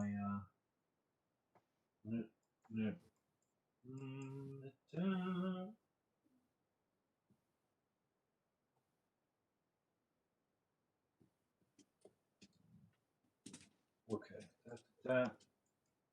Okay, those 100 guys. Oh, sorry. Those 5 guys? Okay, that is enough to safely hold on to the side of the car. And then how far in do you want to go? I'm gonna go all the way and back. Okay. Let's see.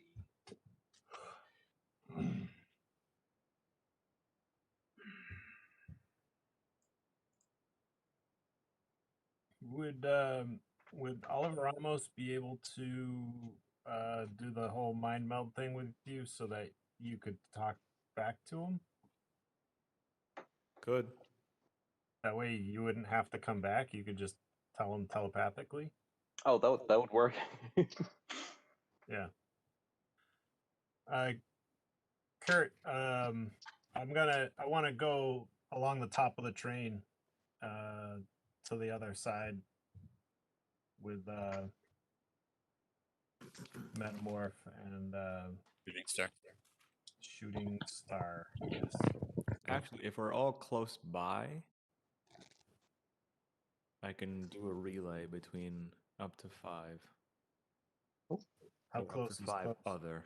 I was gonna say, how do you do the range? Is the range only when you initially cast it, or is there like a distance? It doesn't really. I mean, it's open legend. It's more generic. But like, if your max range was 50, if you do the telepathic link and someone goes outside of 50 feet, does the link drop or does that stay up? It does seem a little limiting to. But then I don't know. What if someone gets on a train and takes a train to the other side of the country?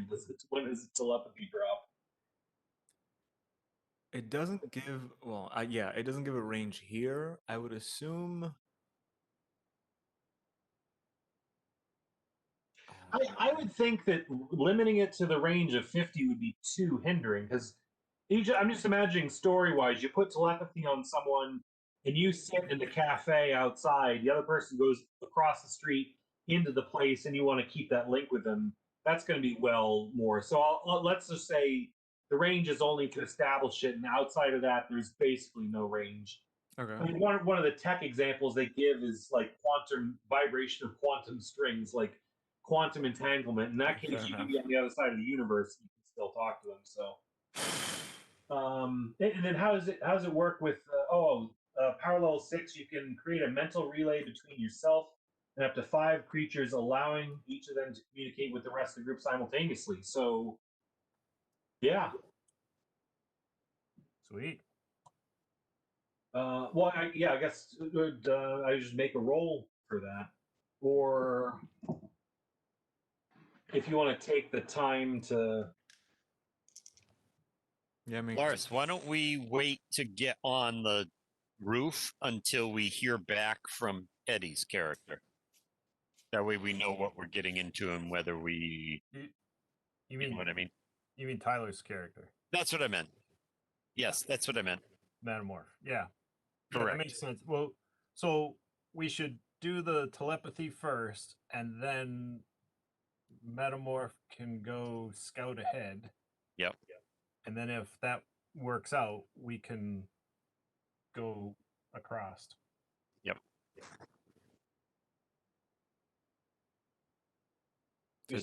So I'm gonna say you can essentially like take 10 and just get it up. But it is sustained persist, so you wouldn't be able to do invisible. That would be the only That's fine. negative. So like now you set it up and I don't know, Eddie, if you want to describe it again, sort of the experience of Oh, the sure. telepathic link. Very much so. Like when when I teleported everyone, it's like a quiet whisper that sounds like static, but it's really just like wails and screams and whispers of Latin that mean words that you probably have never heard of. It's very weird, but despite that little kind of disgusting white noise at the bottom, you can totally just talk to one another perfectly fine. Yeah, so I mean, you can essentially all talk to each other perfectly. You don't have to whisper. You know, you don't have to. You can hear everyone fine, regardless of the background, and everyone can talk to everyone at any time. So you've got that set up. So again, I'll kind of stage people where you're trying to go. So Gervanler's going to walk along the edge of the car and back. You said Blitzman, you were going to try. You going to go up and over. Yeah. And Shooting Star, you were going to do the same. Correct. We're going to take our time to make it nice and quiet, but we were going to wait until we heard the report back from Metamorph. Okay, as far as timing. And then Yeah. Blue Suit and Oliver Ramos, what are your plans? Well, I don't want to get shot. Oh, in all honesty, I'm trying to juggle because Katie got her new computer. I was trying to do different things. So again, I apologize. I should be paying full attention. No worries. So Oliver Ramos set up telepathy. I'm not going to put it on everybody because it's on everybody. Yep. Now. So all five of you can talk to each other telepathically as Sure. long as Eddie sustains it. The Ferdinand, the Metamorph, turned into his monkey form and invisible, and he's going to climb along the outside of the car. Oh, sorry, on this side, trying to look in the windows, and then he's going to report over the telepathy what he sees, if he can see through any of these windows. Blitzman and Shooting Star are going to quietly and slowly climb up and make their way down the train car to the other side. Where they also have a key, and then it's just up to you and Oliver Ramos what your plan would be. Figuring these two, or if not three, would be coming in this door or going through a window. So basically, there are possible hostiles in here. Yeah. So according to what the conductor said, all of the passengers, well, now should be in this car and back. There should be, as far as they know, anyone else in other than the engineers, probably in the locomotive. They're still alive, but there's definitely hostiles going forward. And he said like maybe a half dozen, maybe six or less. So not a ton, but not just a couple.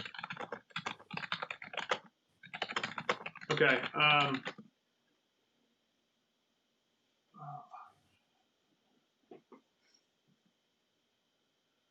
And that door is locked. It's locked, but you have the key. All right, I'm going to unlock the door and try to gently open it so as to, as stealthily as possible. And then I'm going to invoke my trench coat so that it's the, kind of hiding, like it's the see-through kind of like, not pure invisibility, but it essentially gives me invisibility. And I'm just going to slowly sneak through inside. Okay. And Oliver Ramos, what's your plan? I'm just gonna hang back. Okay. Keep the thing up. Yeah. So everyone is essentially still back here. I'm just staging you as to where you're gonna be going eventually. So for the Metamorph, you're climbing out here. You do climb the length of the train, and you can see through the windows into the hallway, like these shots, and both of them appear to be clear. So you can't see, essentially like all these little L spaces are clear.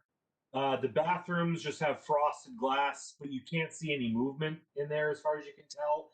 And then the rest of all the curtains on this side appear to be closed. You can't really see through inside, and there's no lights on that you can see either. So it seems like all the lights in the whole car are out, even in the hallway. You're not seeing any light coming from the hallway.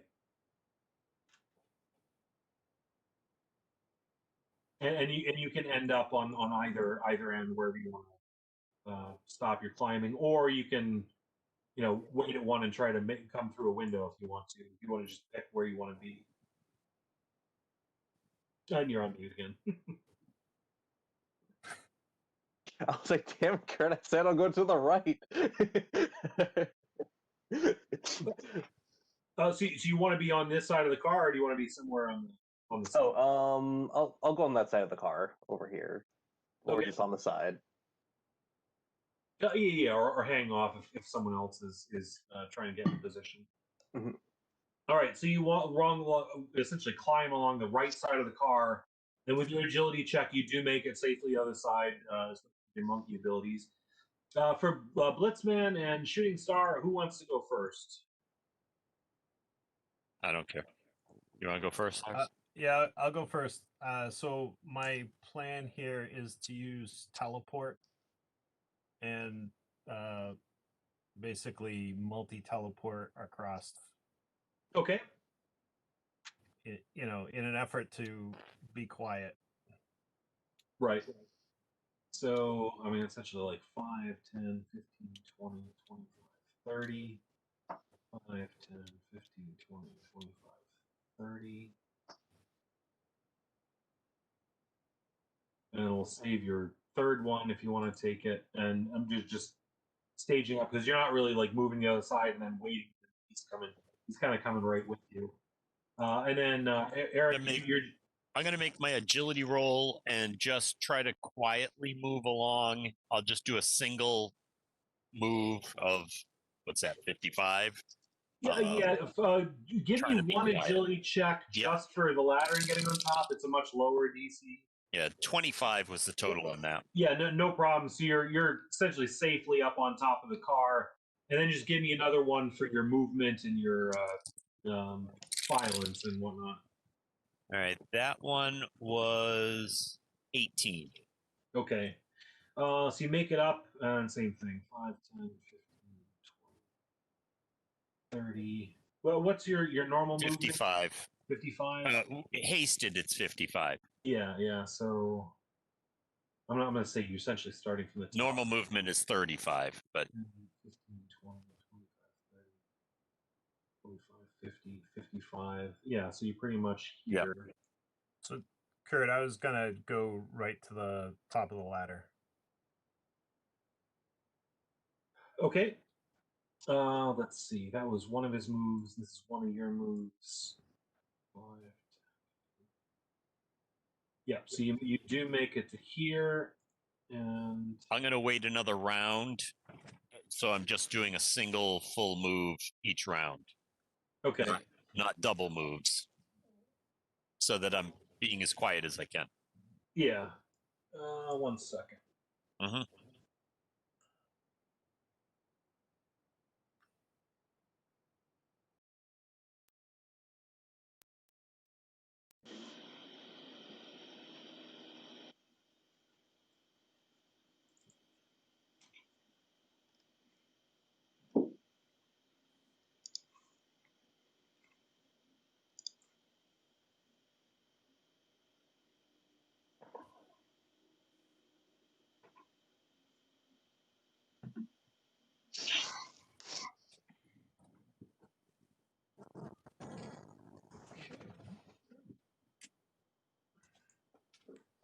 All right, you guys are stacked up.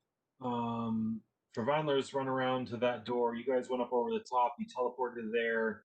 You're in the middle, essentially like in the middle of your movement. Blue suit, go ahead and make an agility check just for your stealth moving inside.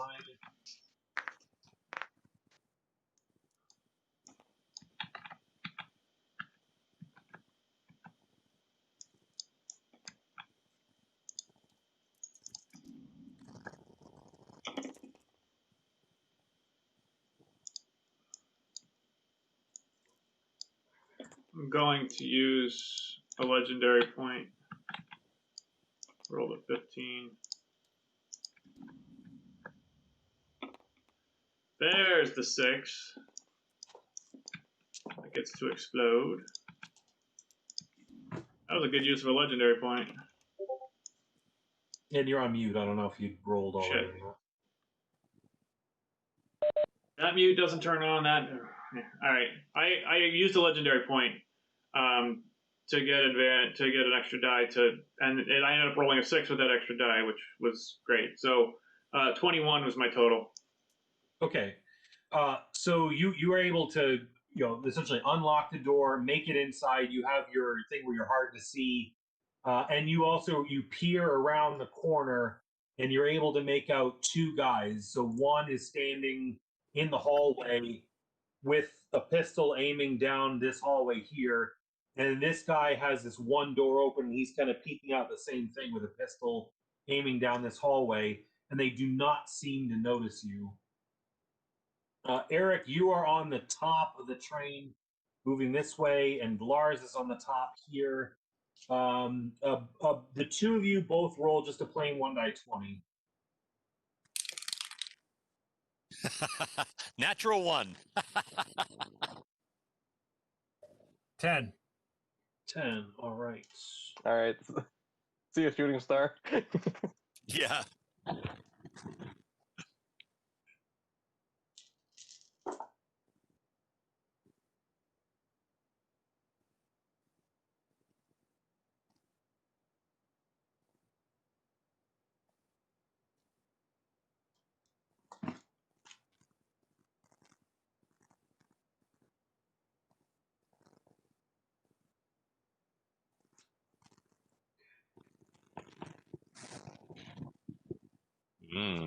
Number 33 is at the front end of the top of the locomotive where it slopes down to that window.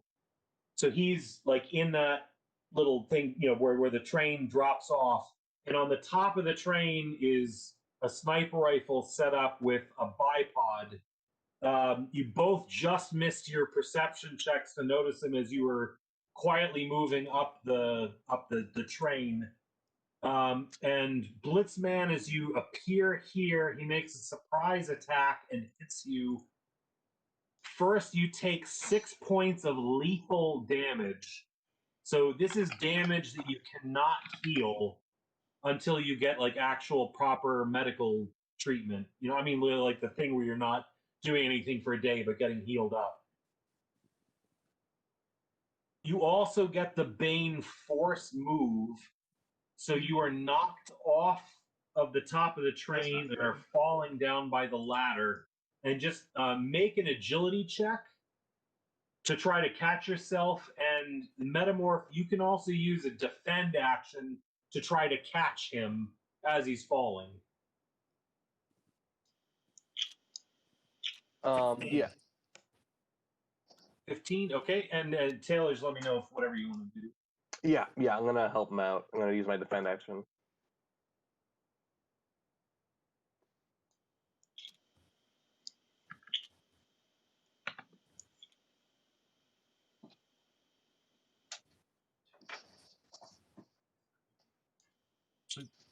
Kurt, you figured in my haste, right? Yes. Okay.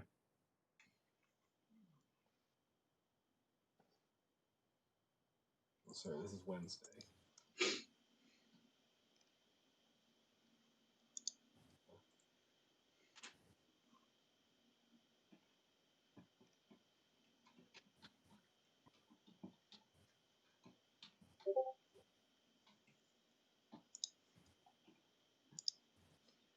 Taylor, was there a roll for your defend action? What would I roll? Well, I just make like an agility check, like you're trying to catch him. Gotcha. I'm adding that with the 15. That is 16. One better.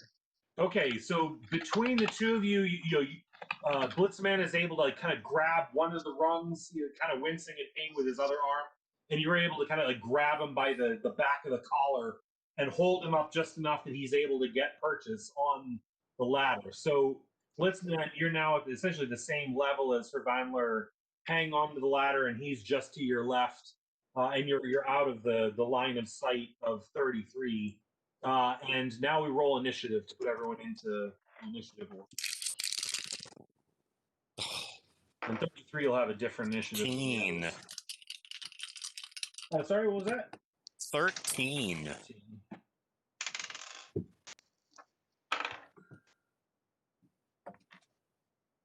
$16. Last. Usual. Oh, wait, what did you roll? 6. 6? Yeah, wait, hey, it's another. I don't know. That's 2 6s. If you roll 3 6s, then we might. 6.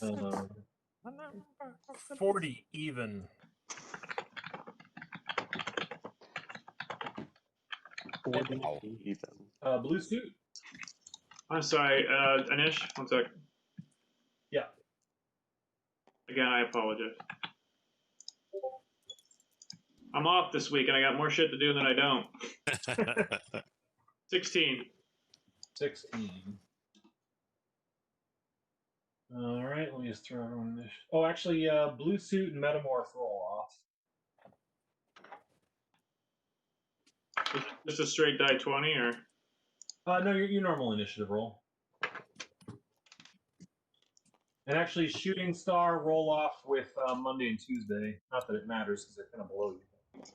That's a 15. Whoever I'm against. 19.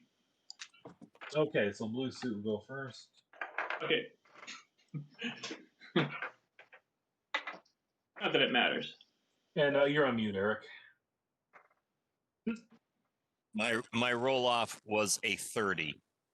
Oh crap! I thought I beat you to the 20. I guess not. All right, and actually, we're at the top of the order. It's going to be Lightning Man.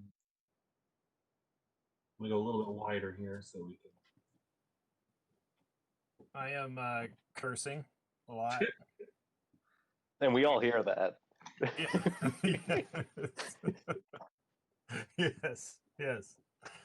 All right. So, I mean, there's nothing I can do as far as the lethal damage, right? That just is what it is, right? Yeah. You just you'll have that damage until you get actual proper medical treatment. Okay. So, all right. So I'm gonna. Well, we should wait until Eric gets over here. So I'm going to. No, just go ahead. Well, you're also thinking you might want to make room for him because he's up there under fire and he has nowhere to climb down to right now unless he goes back. All right, I'm gonna go in. I'm gonna unlock the door and go in. Okay. I will attempt to be quiet. You want me to roll a stealth check? Yeah. Go ahead and roll. Just roll agility. That's an agility, right? Yeah. 16. Okay, and roll a perception check.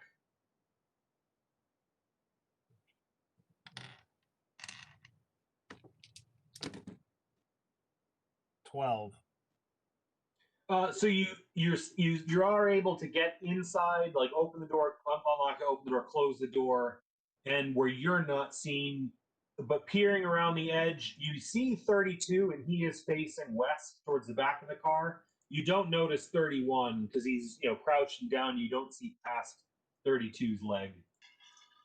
So you can see 32 there. Okay.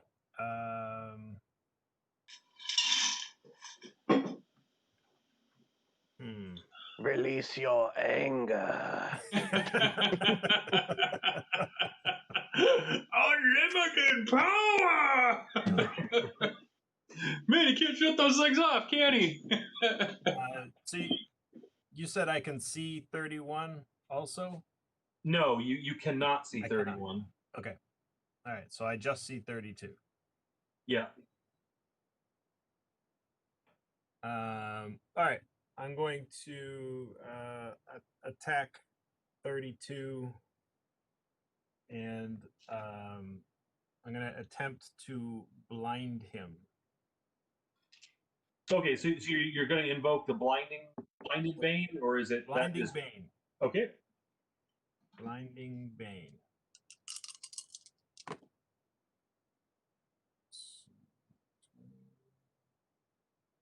26.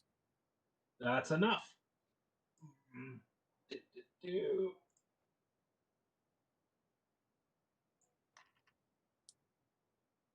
32 is blinded.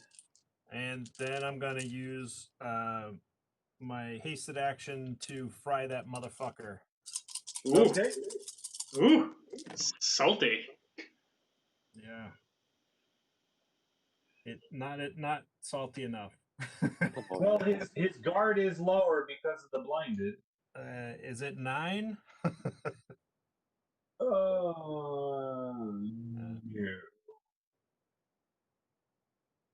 Okay.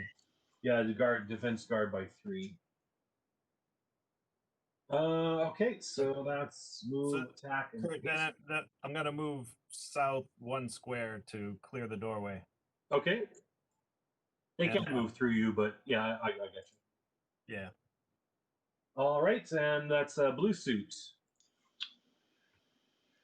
Freeze, dirtbag! I'm gonna step out and shoot 31 with a glue wad. But I'm gonna do a damaging attack and hope I do enough to incapacitate. Shoot him with your wad. Get your wad all over him. Skeet, skeet, skeet!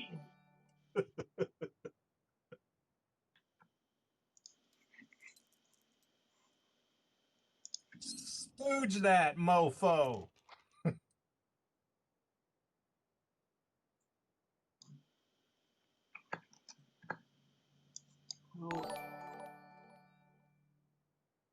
Well, that's correct.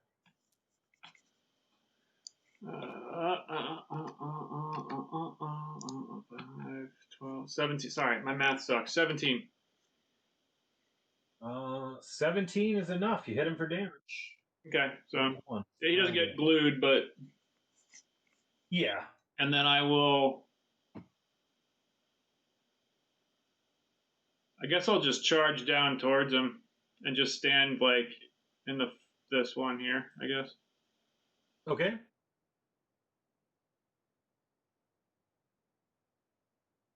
Man, I swear WebEx is running like crap. I clear my annotations and I still see them.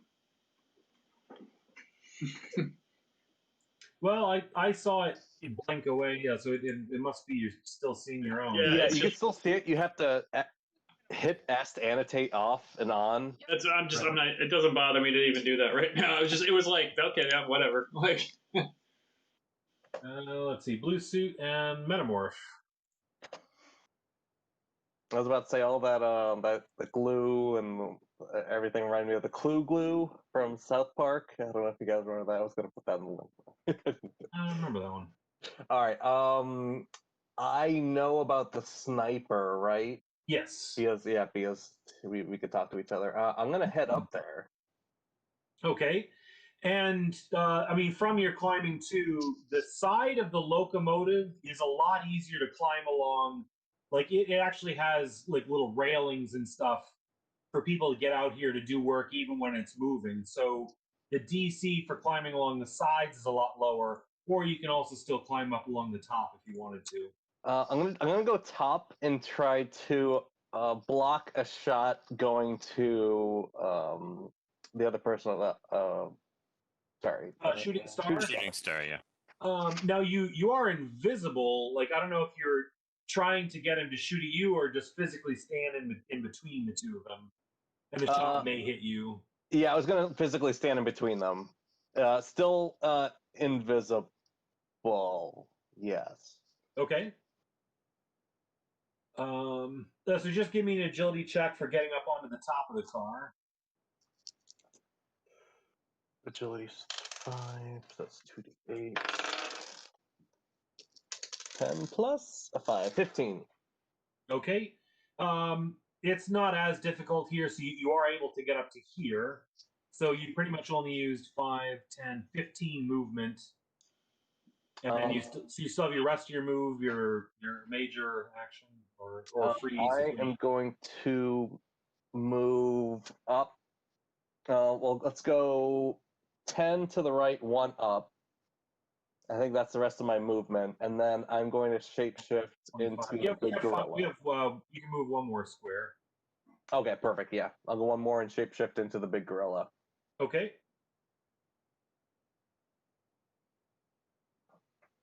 Just a big old target. I'll even center you. Oh, perfect. So he was here. And I guess I didn't really do an action. Yeah, you've really only used a move and a minor to sustain invisible. I'll move up another 30 for like a dash action, and that's it. Okay. 5, 10, 15, 20, 25, 30.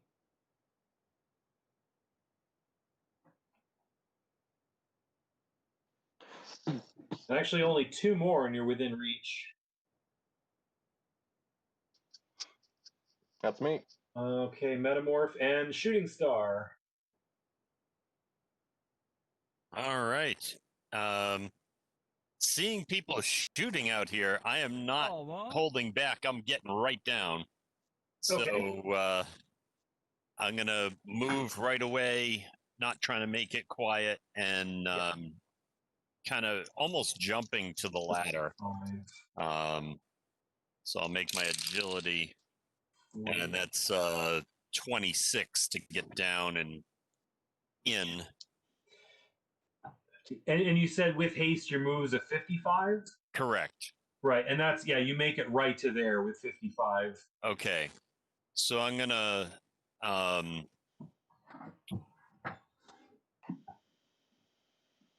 can I lean around the corner from where I am and take one shot? You essentially can.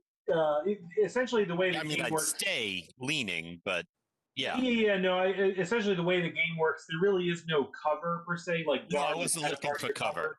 But I mean, story-wise, yeah, you're not just standing out there. You're standing essentially there. But it was mostly for movement.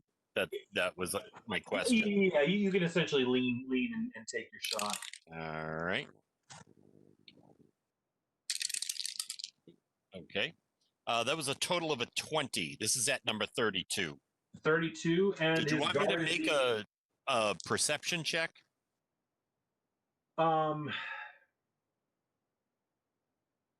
You can make a perception check as a minor action. Yeah, that's 24. Yeah, so you do notice 31 sticking out, and you notice the blue suit, kind of through 32's legs.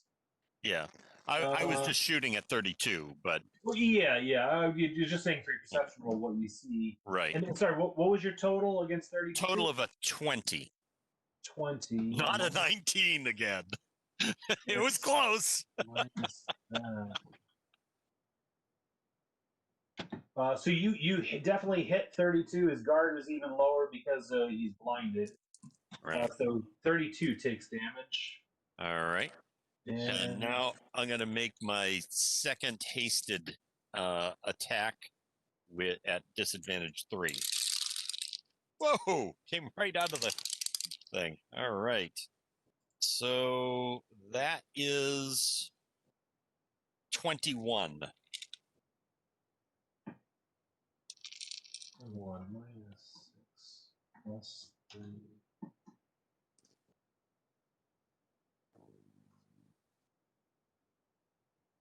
No, equals 20 minus 16. You do hit him for a fair amount of damage. It's not quite enough to throw a free Bane on there. Yep, but it's a solid hit, and he is now injured.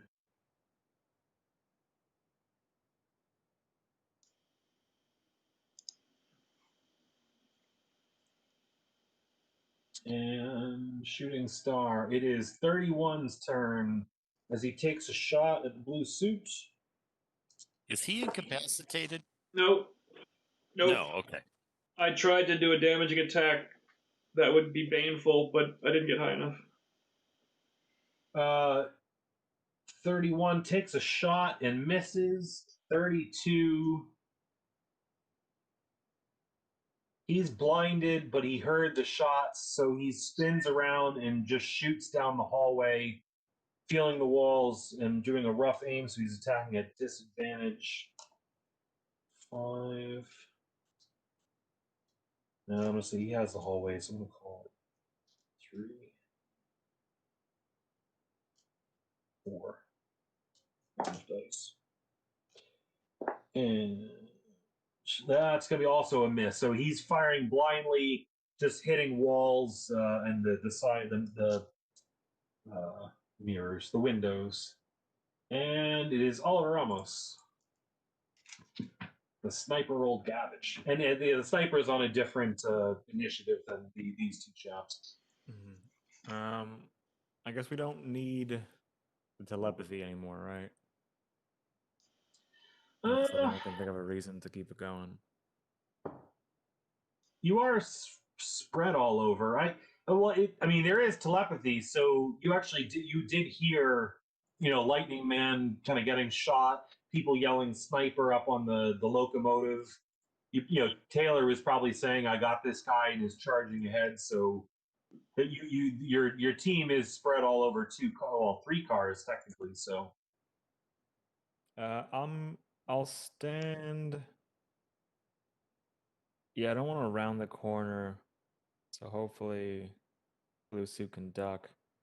you can also teleport through the cabs or the cabins. Yeah, but I don't know what's in there. Who's in there? Explosions. That's half the fun, aren't you, hot-headed? Well, I'm trying not to die right now. I would just go right there, and I'm gonna just stand behind cover and then like pop one off at 31.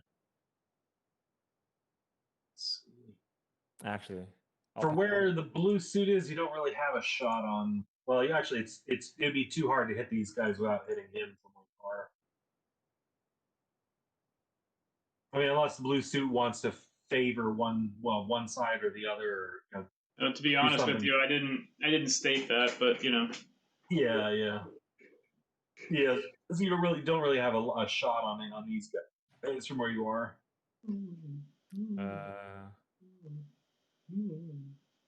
I mean, if you were doing your influence attack, you could. So because that one is really, it's like you're talking to them essentially through your mind, and you don't necessarily need line of sight. You just need to see the bodies. If that's the case, I'll go ahead and disarm 31. Okay. What level is the disarm at? Oh, is this the one I don't have? 6 is the good It'll one. be up to 6, yeah. So I can make him toss it for 15, or I can move the item myself as if I'm the wielder.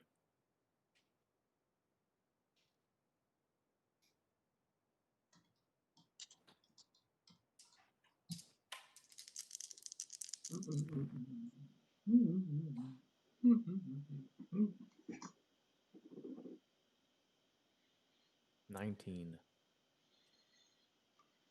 19 will do it. 31 is disarmed, and I'll toss it back towards me, or I guess I'll toss it back to Blue Suit. Free gun. Pshaw. Appreciate it, but my gun's better.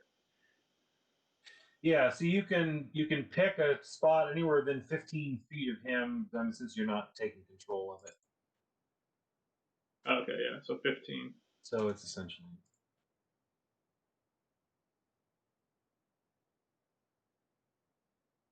Sorry, I'm all over the place. So I'll count as this one. So 5, 10, 15. It's like the gun lands here.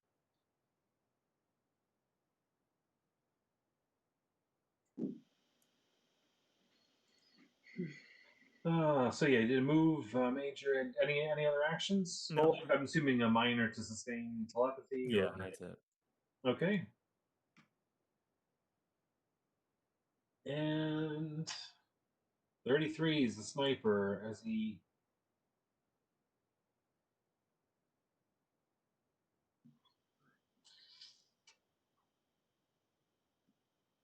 Here we go.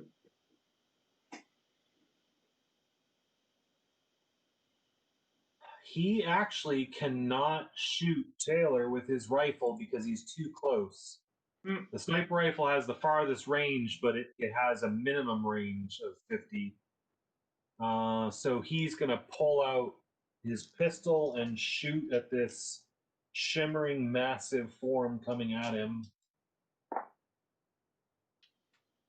You just hear stomps coming at him. Boop, boop, boop, boop, boop, boop, boop, boop. I can see. Then you just pick them up and throw them from the train. Let's see. That was kind of the plan. Invisible. What do you see? What do you see? +5 to your guard. His guard's minus. And I'm at 18 in my 8 form. Should be 23, I guess. +5.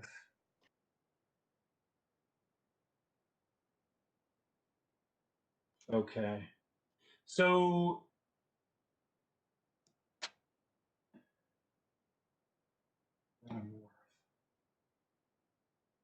with his pistol shots, he does 10 points of damage, and you get the Bane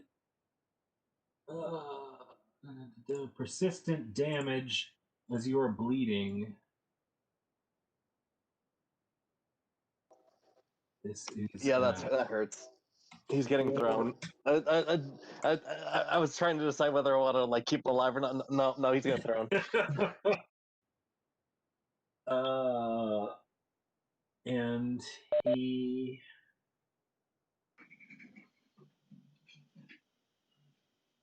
takes a 5-foot step back. If you want to, Slips and falls out from. yeah. No. I was just going to do this for where the kind of the rim of the.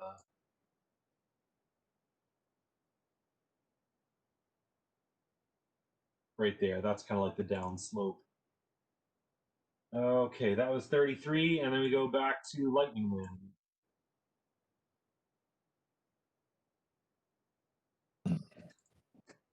More zapping. Have we hit top of the order yet? That's me. This is the top of the order. Oh, because we're at like 9:40. Yeah, we're what 10, 15 minutes past, but there's only 3 guys left. Okay. I mean, if you want to, we can just finish up the rest of the combat the next turn. I know you. It's fine. It's just I'm tired. Yeah, it's not that I feel like I've been like bringing you guys down. No. I was gonna say, really, it's up to you anyway. Everybody, there's 3 guys left. If you want to play it out the rest of the way, or I mean, if you're feeling beef, we can just finish it off at the beginning of the next one. The next one is going to be a little bit more exposition and story, so it might just add a little bit of combat to it. Or Right. if you're raring to get your revenge, we can do that too. I'm down to continue for a little bit if you guys are, but if I'll you get my guys attack in this turn, and then I'm gonna have to cut out, I think. Okay. So Yeah, one I'm more okay round? to keep going, but I'll go with whatever everybody else wants to do. Okay. I'm feeling like one more round. All right. Yeah, we can see where one more round takes us. All right, so yeah, we're at the top of the order. So Lightning Man goes first. All right. So Kurt, I'm gonna move up to the hallway. Yeah, let me tidy up. I mean, Eric can essentially still shoot from there. You're both kind of. I'll do a little bit of a shimmy here so you can see both. You can both attack from where you are.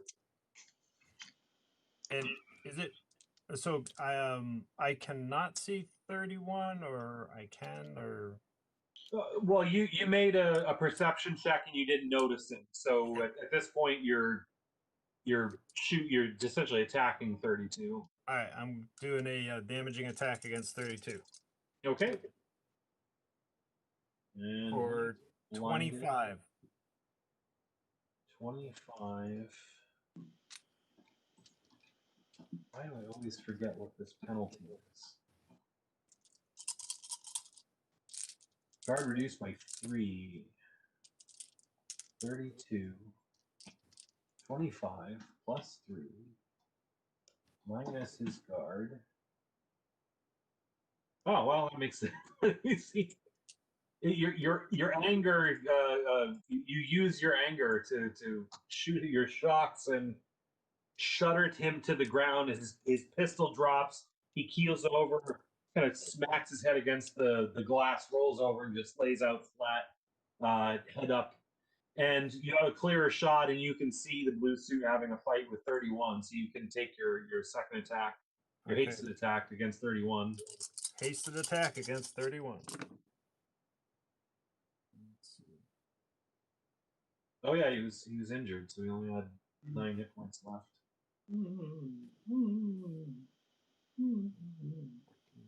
14 is my total there. 14 does not hit. The lightning just arcs across and kind of grounds out on the walls and the just below the window, but doesn't hit 31. Okay, I'm done. And done. And we go to blue suit. All right, I'm going to extend my staff, and I'm going to do a damaging attack. Okay. Do I have to step forward, or am I fine? It's a little bit loose. I give you like essentially a 5 foot step or half of that to get a melee attack on him. Oh, why did it do that? Oh, that's what I wanted. Okay. This is the day on it. I like that. 21. If it's 5 over, he is knocked down. It's just under. You do 4 points of damage, but he is injured.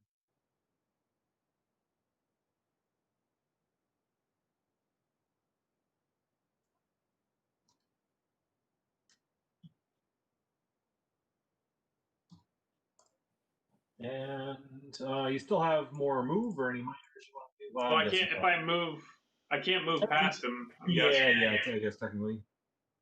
Let's see. Okay, and the metamorph. Oh yeah, here we go. I'm gonna turn. Sorry, it's the beginning of your turn. I got to roll your damage. 3 points of bleeding damage. I was hoping it didn't explode. I could have got taken out. So I'm gonna turn off invisibility and scream as loud as possible and charge him. Okay. And do you want to do an actual charge? No. It's just I've been running the whole time, so I'm just going straight at him and then do a not a knockdown, forced move. Forced move. Okay. So that is my